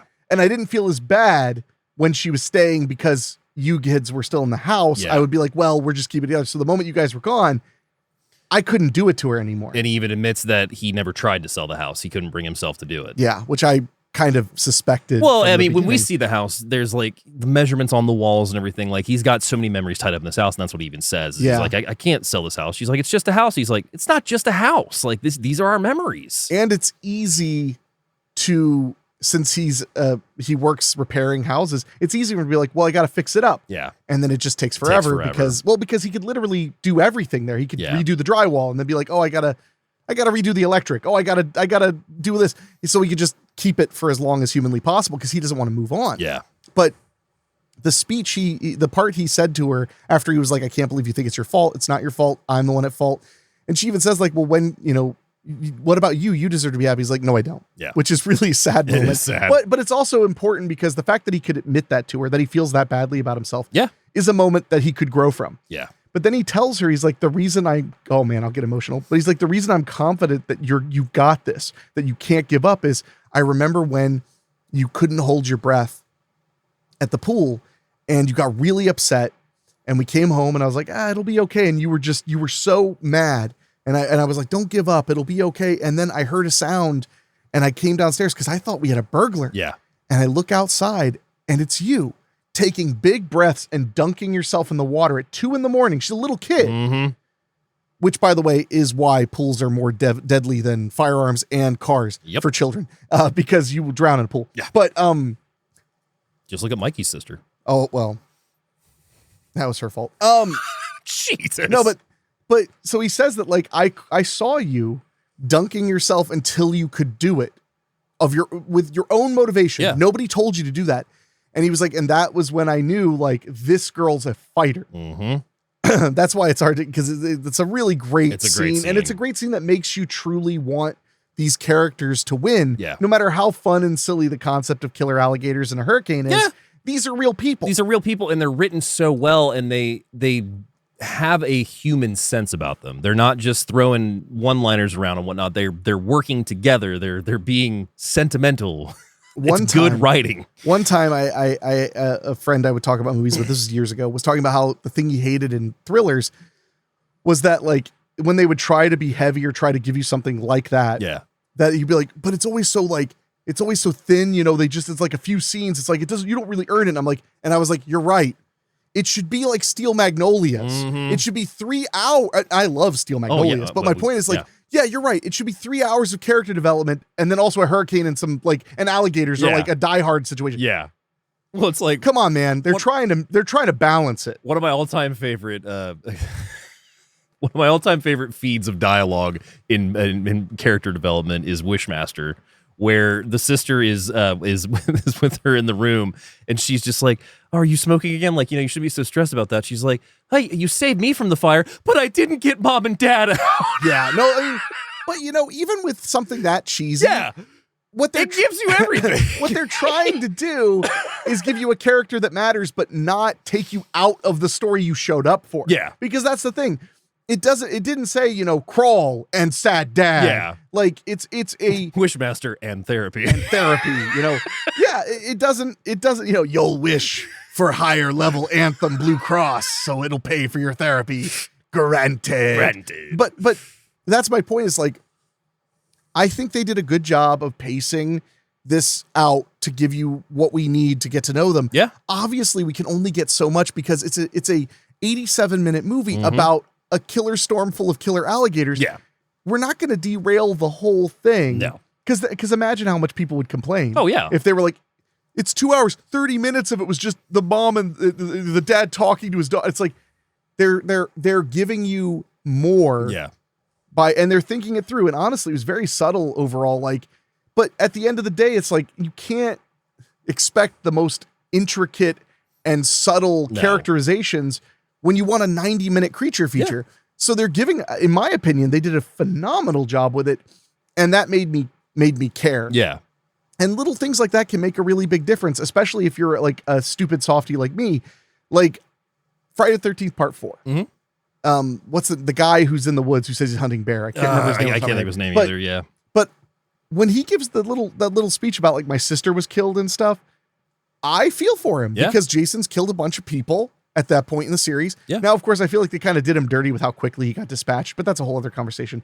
But I remember liking that and being like, oh, I'm having like a human connection feeling in this Friday the 13th movie. Well, it's like the same thing that I could say for Humanoids from the Deep. I mean, there is humanity in that movie, even though like it does have humanoids. Yeah.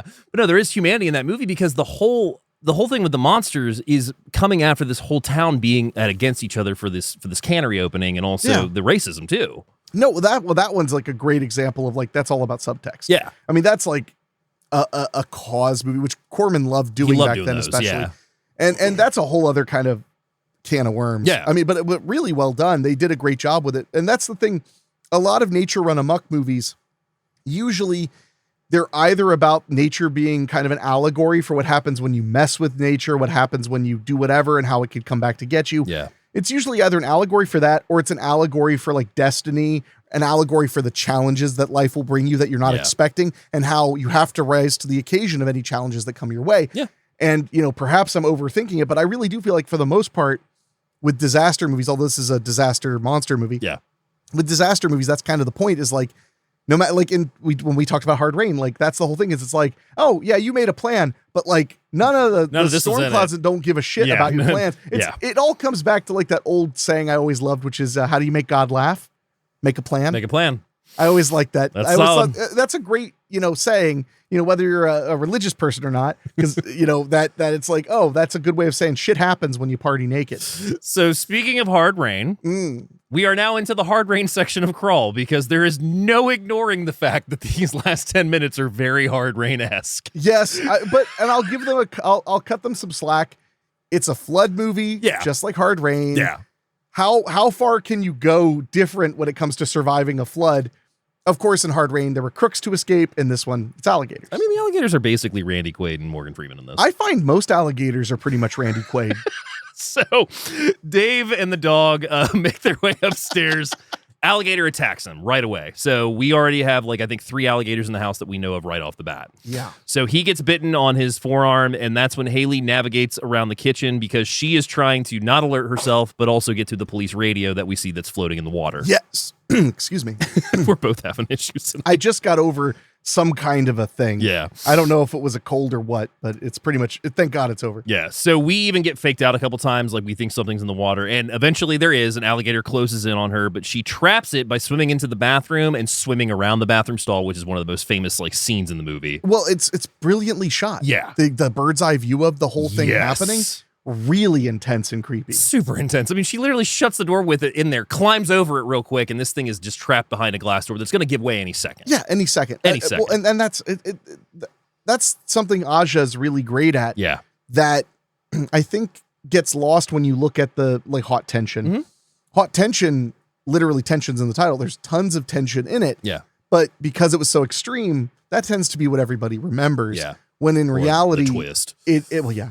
But when in reality, it was also just masterfully made. That's why Aja hasn't been pigeonholed as only the extreme horror guy. Well, even the Hills Have Eyes remake has so many different things about it from the original that makes it its own movie, but still respects that original property. And that's kind of hard to do. I agree. Although I think, nothing against that movie or his directing on it, but he was like a very obvious choice. Yeah. Based on hot tension to have him come and do the Hills Have Eyes. The Hills Have Eyes remake holds up. 2 I haven't seen in a good while, but I was never really a big fan of the original 2. No, I know the original. Oh yeah. Oh wait, I think I watched it with you. Maybe we probably did it Long back to time back. ago. Yeah. It's like a military. It's kind of like a Wrong Turn 2-esque.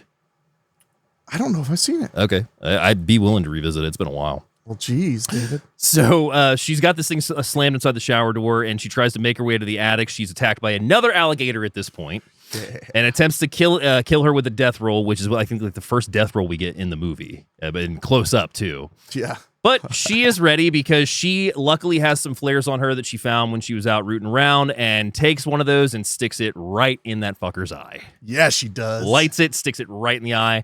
So by this point, she has to navigate back into the attic again, avoids another alligator, but eventually makes it on top of the roof with her father and the dog. Hey, Dave. So when you shove something up somebody's ass, it's called Tuesday night, but it's called Where the Sun Don't Shine. Yeah. If you shove something into something or somebody's eyes, would that be Where the Sun Does Shine? I got him right where the sun does shine. I like that. That's solid. No, it's not. I'm just really stupid.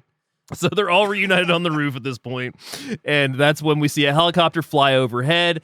They've received Haley's call that she made with the radio, and she lights a flare, flags it down, and that's when her and her father look at each other. They've got triumph. They're relieved, and the movie ends right then and there. That is 2019's Crawl. The image, because it ends with her basically, honestly, when I watched it today, she's almost like the Statue of Liberty. Yeah. She's like standing there holding it up, and she's looking really dominant and tall, and she saved her dad, which when that arm bite happened, oh my God, really looked like he was going to die. Vicious.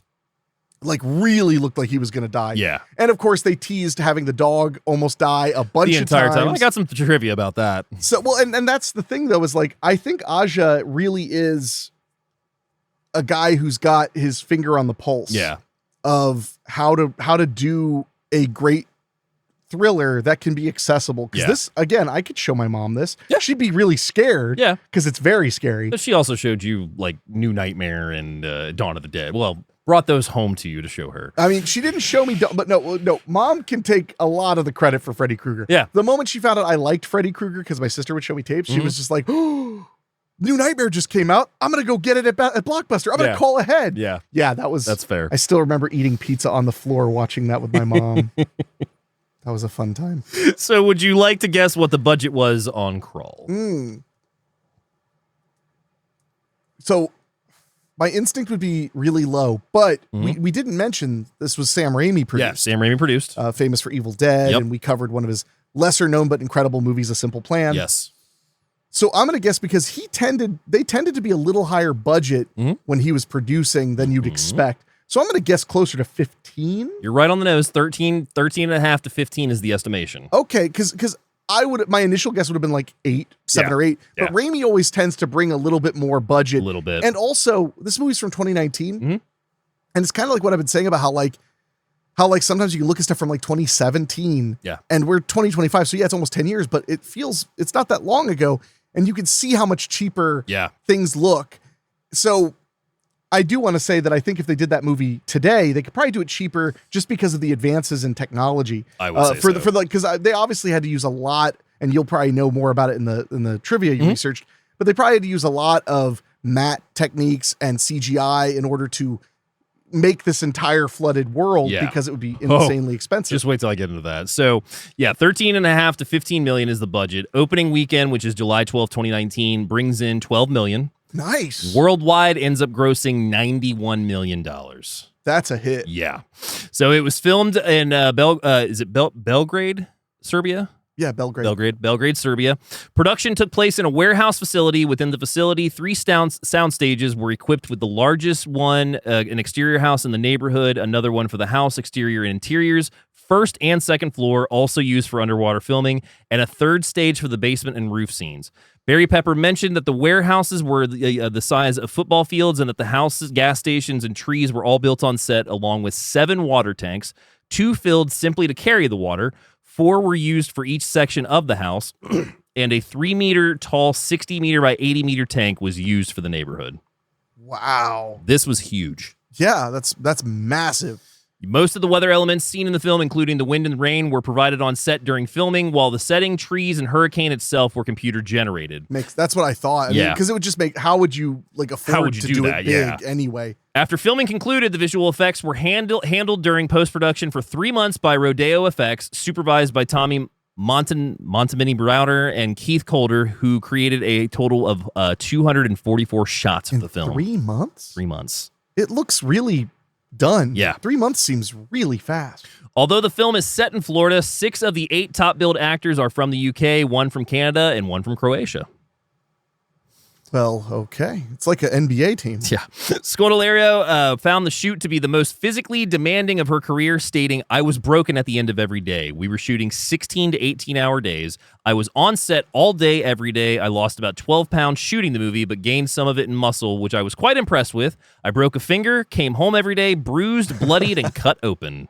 God damn. Well, and working in water is just, I mean, and I have my own feelings about water. Yeah. I think I've drowned twice. Yes. So I'm not as terrified of water as I was for most of my life. I learned how to officially swim when I was 30. That would help. So I think it was 30 or 29. Yeah. Somewhere in that neighborhood. And yeah, working in water every day. I mean, not just how unpredictable water can be even in a pool or a tank, but also just your skin getting pruny, how hard it is to keep the temperature under control. I mean, it's good. It's just going to be cold every day. Well, you shot those underwater scenes for scare waves. Would you say it was difficult to shoot with the camera underwater? I didn't shoot them. Oh, you did? I had Whiting do it. Because, yeah, that's right. Because Eric, my assistant director on it, we were using his camera because he had a camera that was smaller. Yeah. That could fit in the the dry bag is what they're called. But it was actually like an underwater photography bag. But since he already knew how to operate the camera and he's very comfortable in the water, and I am not. That's right. But also, it wasn't just that I didn't want to get wet though. It was also that we had such a fast production schedule. We did. I didn't have time to be drying off while we shot the next scene. Yeah. Now, you know, the way we scheduled it, the actress in that scene who was swimming in the pool, she had time to get dried off. Yeah. But I had to, the second we were done wrapping, I grabbed the A camera and went straight inside the house to film something else while our lead actress was getting her hair dried and doing her makeup again and everything. I remember that. So it was a double of that. But then after that, every other time we ever did anything underwater, I had Eric do it because he did such a good job. Yeah. The hardest part is getting exposure underwater because it's brighter under there than you're expecting. You're expecting it to actually be kind of dark, but that's because once you get the exposure right, it just looks kind of dark because it's actually pretty bright. Which makes sense when you think about it because the sun's hitting it. Yeah. So I just remember that too is like we shot a couple of test shots and then come up and we would look at it. You know, we'd get a sun blocker out and we'd look at it and then we would until we got the exposure right. Yeah. And then it was like, let's film it. Yep. And it was fun. It was fun. But yeah, I would rather not work in water if I could help it. That's fair. There were no press screenings for the film. Who needs them? Clearly. This is the first horror film Sam Raimi produced in many years without his longtime producing partner, Rob Tappert. Oh, it was the beginning of the end of that. Mm-hmm. The original script by Michael and Sean Rasmussen was a spec script that landed in possession of Aja. While Aja liked the log line, he became disappointed with the story's actual length, which only took place in the crawl space with one alligator menacing the characters until a second alligator showed up in the third act. Well, that's the kind of thing where it's like, well, they're willing to drop, like 15 mil. Yeah. So let's go for a spectacle. Yeah. Aja then left the James Wan production to rewrite the script for over a year to introduce new locations and expand the characters. He did extensive research on hurricanes and alligators while also looking at hundreds of hours of real footage. Hundreds. It was Scott. Oh my God, I can't talk now. I know. Scodelario's idea for her character to be barefoot most of the movie. She fought to have her character barefoot because she knew as a woman, if you step in poop or mud and flip-flops, instinct is to take them off. That's dead ass right, though. Yeah. Who would leave it on? Yeah. Early in the film, Dave's truck's license plate says Matt 725, seen out of the garage door during the hurricane. Matt 725 in the Bible reads, "The rain came down, the streams rose, and the winds blew and beat against the house, yet it did not fall because it had foundation on a rock. And I will lay upon you with furious anger those who try to poison my brothers." No, that's a really great little tidbit. Yeah, that's great. The burglars who robbed the gas station are named Marv, Stan, and Lee, which is a nod to Marvel creator Stan Lee. Coincidentally, Sam Raimi, who produced this film, directed 3 Spider-Man films. When I heard Marv, I was like, oh, so a Home Alone reference. Yeah. The Wet Bandits. When Haley drives through the storm with the dog sitting in the passenger seat, the entire stage is in a water tank and consists of a town with wooden houses, gardens, and a gas station, playground, and a playground. This scene was set inside of a stationary car against a blue screen. The trainer leaned down in the back seat to cue the dog to stay seated. Outside of the car, there was wind and rain debris, leaves hitting the windows. The dog action, effects and VFX were discussed in full before filming the scene. The dog's exposure to the effects outside of the car was limited. All loose materials on set were removed prior to the wind machines being used. Strict safety controls were in place for crew and animals entering the water tank. A minimum of 2 divers were on set at all times. The dogs had to be fully trained to swim, and training videos were made available prior to filming for them. Wow. The water was filtered throughout the day and was maintained at a temperature of 84 degrees Fahrenheit. There were predetermined dry safe areas allocated for the dogs to use in the flooded area of each part. 84 degrees? 84 degrees. That's what it said. Yeah. 84. That's pretty. That's like bathwater warm. Yeah.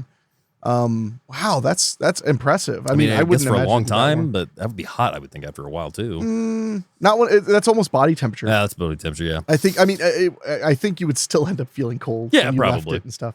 The Blu-ray for the film contains a motion comic version for a planned alternate opening for the film, which featured a family trying to escape the flood only to be attacked and killed by the alligators. Aja explained in an introduction that this motion comic was created because the filmmakers were unable to produce the opening in live action. While they were unable to produce a live action version of this alternate opening remains unknown. Probably budgetary. That's what I would I guess. mean, well, and they probably were like, okay, this is going to cost us like $500,000 to do the scene. Yeah. Because of all the effects and stuff.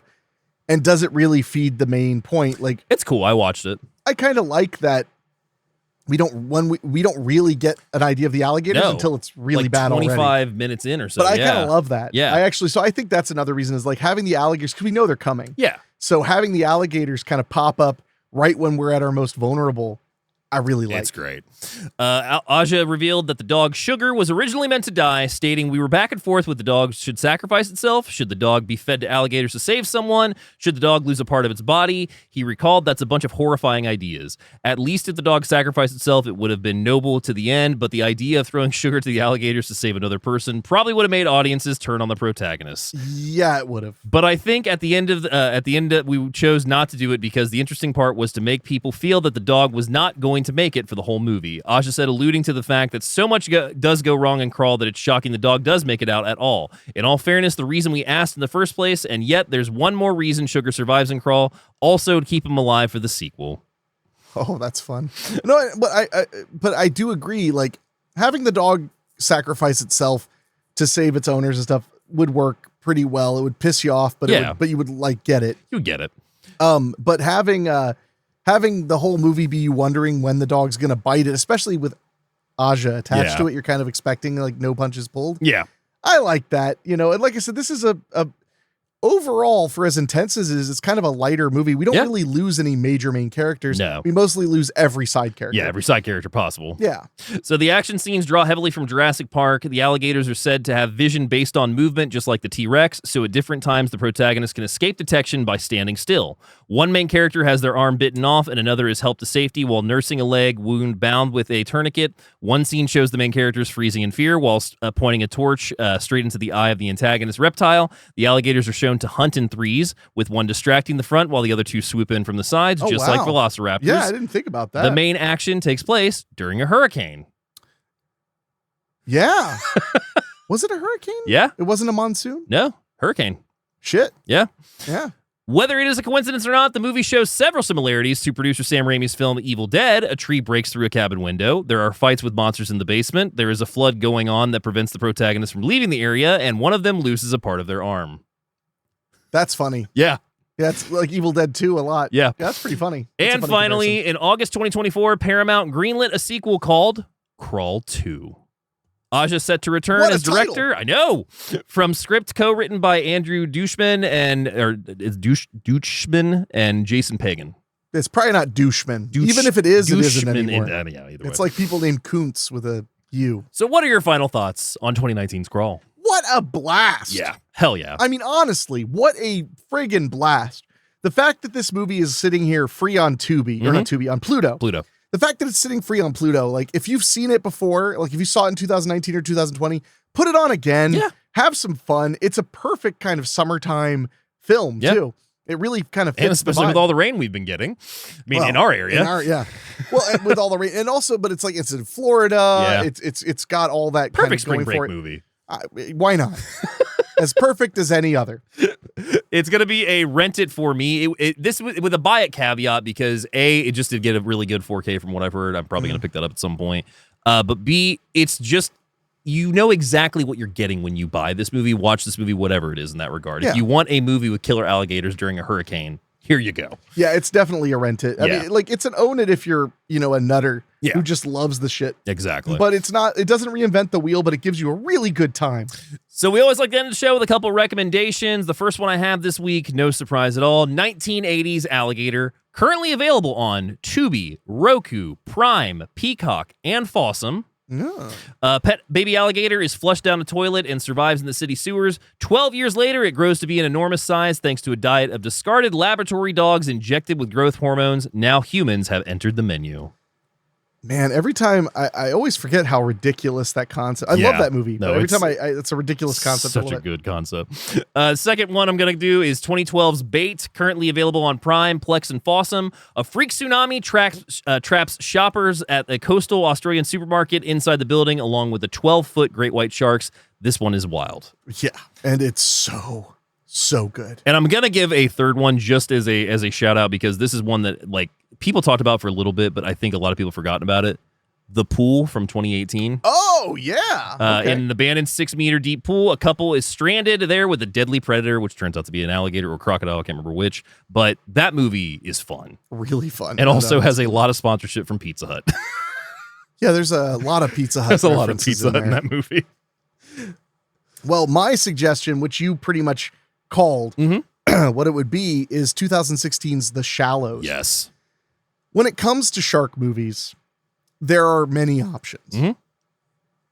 And so many of them have done very similar things. Jaws and Sharknado are literally the same movie.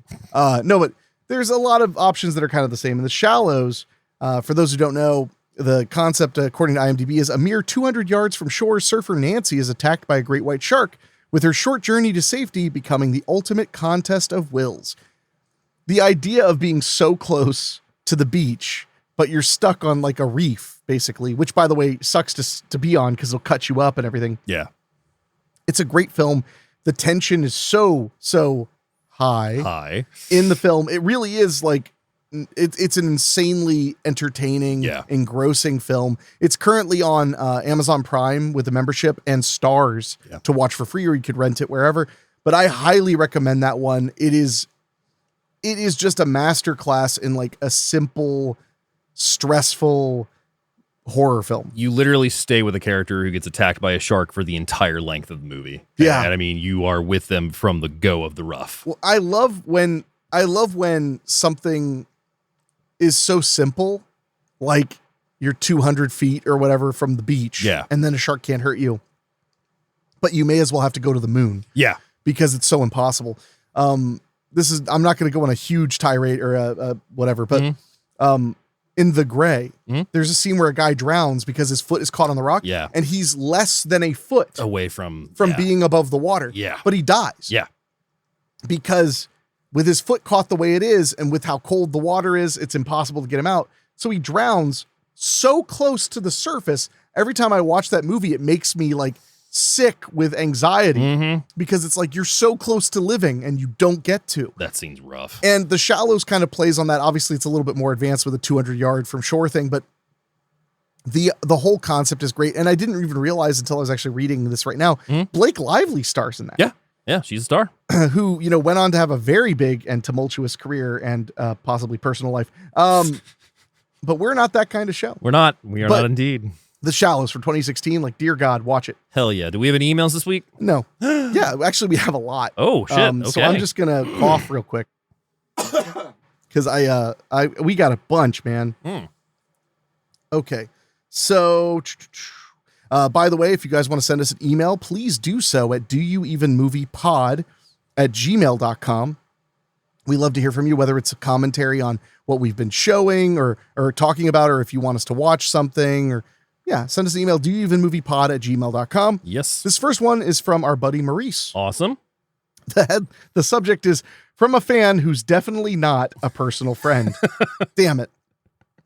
We've definitely never met before and have not become close friends through Cinema Wasteland. Never. Now that I have established we do not know each other, I wanted to let you guys know how much I enjoy the podcast. It's a good escape for when things go sideways in life. Things haven't been exactly awesome lately, and on March 21st, I suffered through the 15th anniversary of finding my father dead in his home. It's a pain that still lingers and probably always will. One of his favorite movies was Field of Dreams, a movie I have not been able to bring myself to watch since he died. Now that it's baseball season, I think it would be a good movie to cover on your show sometime. It's one I've thought about. I'm a big Field of Dreams fan, and I honestly have not revisited it in probably a good 6 or 7 years. I would I would love No, I'd love to. so much to cover Field of Dreams. Oh, hell yeah. I reference it all the time when I talk about how hard it is to have a business. I say, if you build it, they will not come. They will not come. You got to do a lot more. If you build it and tell everyone you know, you hope for a 6% conversion rate. But yeah, I would say Field of Dreams is absolutely one we can do. And especially for Maurice, I'd be more than happy to. I think so too.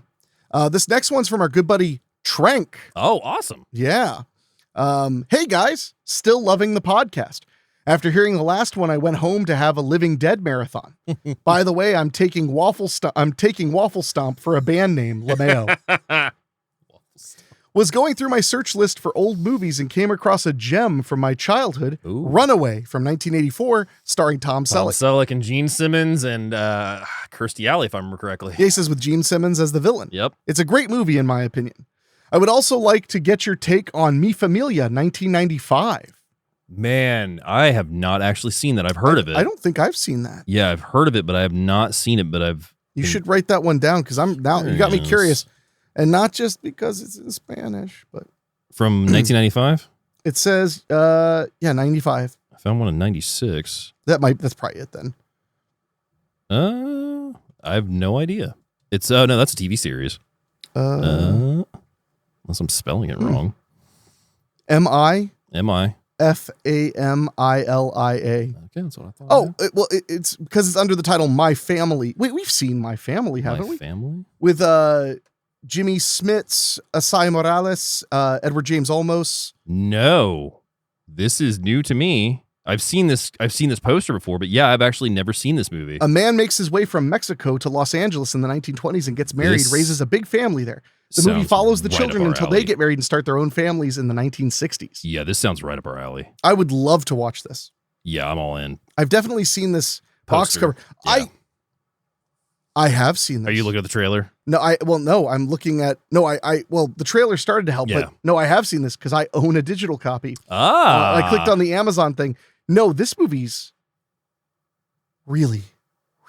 Okay, well, I'm adding that to my list. I am not getting tears in my eyes remembering the film at all. No, you're not at all. You wouldn't do that. I would love to talk about Mi Familia. Okay. I would also like to get your take. Oh, yes, I read that. It's one of my favorites. Keep up the great work. Thanks. Thank you, sir. And thank you for turning us on to that title because that's what I'm definitely going to put on the list. Oh, it's so good. Quick. I'm fine. That didn't. We got quite some emails. So this one's another one from our good buddy, Mike Eshkui. Okay. Birdman. The subject is a good distraction. Hey, Hen and Dave. It's been a while, but I wanted to reach out and share some thoughts. I have had a rough few weeks and been trapped inside since the beginning of March, broken wheelchair and waiting on parts. Started going back to old episodes I haven't listened to yet. When I could get out and about, I'd listen to episodes and usually end up putting stuff on my list to watch. Mm-hmm. Thanks to my friendship of both of you, I have discovered the fun of Letterboxd. Yes. And going back through my backlogs. Discovering how to use the app and maybe figuring out how to develop lists and stuff. I often check out whatever Dave is posting on there, and same with our mutual friend Ken. Yep. It's been fun to see how much I have embraced movies since getting into this podcast. I'd watch movies and enjoy them, but now things are a little different and looking at them through a different lens and perspective. Since I'm stuck inside waiting for parts, I do have some requests if you'll indulge me. Ooh. I know I asked, but I'll ask again because boredom, motherfuckers. Dungeons and Dragons, any of them. He has requested that, yeah. Hackers. The Gate 1 or 2. 2 might be more fun. 2 might be more fun, yeah. But 1 is fun too. Jesus. Making Contact. Yeah, he discovered Making Contact again recently. And this one you'll be happy about. Mm-hmm. Nobody. Oh, I fucking love Nobody. Which he put where Better Call Saul goes John Wick. Yeah. And in one of the coolest ways possible too. Maybe we should cover that. Is the sequel coming out this year? Might be this year. Yeah. We should cover it. We should cover it right before we do that. I'm totally in. Thank you both for being friends, but also putting together one of the most authentic and relatable podcasts. I'm glad the world of podcasting brought us together as friends in the best way possible. Also, I'm really glad I didn't prank Dave with a yellow belt gag last year, as I was probably going to end up on a watch list if I went all in on it. Yeah, he was talking about putting it in an evidence bag and like blood staining it and everything and sending it to us. And I was just like, that would have been funny, or it would have been like intercepted. Well, considering it would have to go from Canada. Yeah. Yeah. But love you guys. Less than 3. Mike. Always good to hear from you, Birdman. Now, this one, I don't know if we've heard from this guy before. His name's Jacob. The subject says, love the podcast. Hey guys, I started listening to your podcast at the beginning of the year and I've been really enjoying it. I'm caught up all the way and I've really been enjoying your thoughts and recommendations for all the films you've covered and inspired me to watch movies I haven't seen yet. Romancing the Stone, Bad Moon, Hard Rain, and Return of the Living Dead have been my favorites. Hell yeah. Wow, we brought you to Return of the Living Dead. That's epic. I love movies and it's been great to listen to a podcast by two guys that feel the same.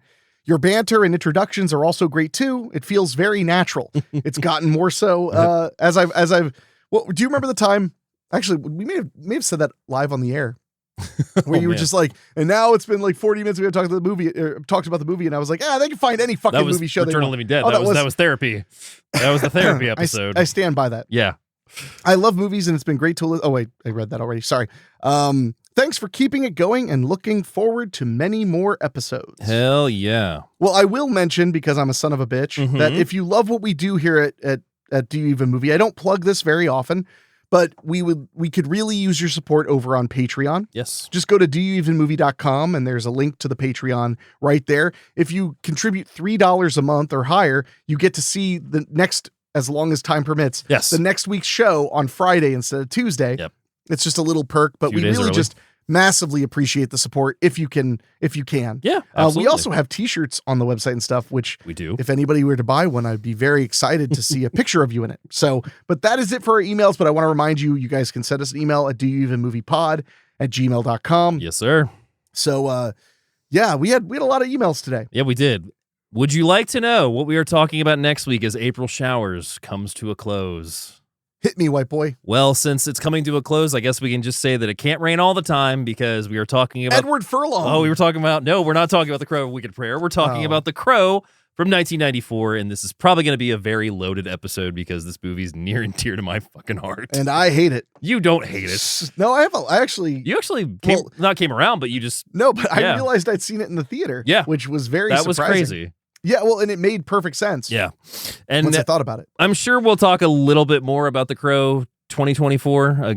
I'm sure it'll come up on the show a little bit, but it could. But we're going to talk about the good one first. Wow. Hateful Dave is hateful. But yeah, The Crow 1994, currently available on Pluto TV. There's also a beautiful 4K that just came out. And I mean, you can rent it and buy it anywhere you get your videos at right now too, digitally or physical. Yeah. So next week, we'll be talking all about The Crow. Yes. So I guess that's about it for this week. It. So everybody out there, please stay dry.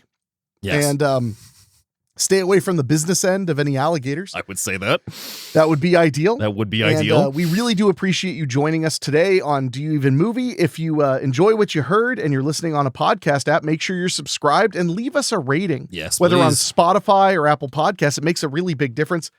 If you have a movie fan in your life that you think would like the show, send it to them. Yes. Because word of mouth, I think, is the key to this show. I would say so. Because I will say, in all sincerity, I run one podcast that's basically, well, no, it is my day job at this point, as well as the movie stuff I do.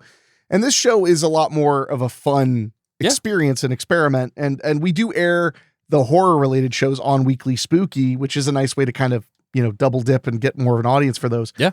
But this show is a lot of fun for me. It's been really wild seeing people be into it so intensely because we don't have a ton of listeners. No. But I am very surprised by how engaged the people who are listening are. And I really do appreciate hearing from you guys. I really do appreciate the encouragement, the recommendations, and the emails. The emails really make every episode sweeter. It really does.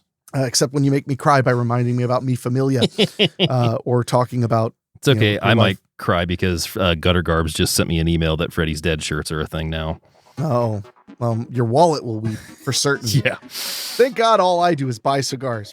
But on that note, we're going to get out of here. Also, if you're watching us on YouTube, leave a comment. We'll always respond. Make sure you're subscribed over there. Yep. And I guess it's time for us to get out of here.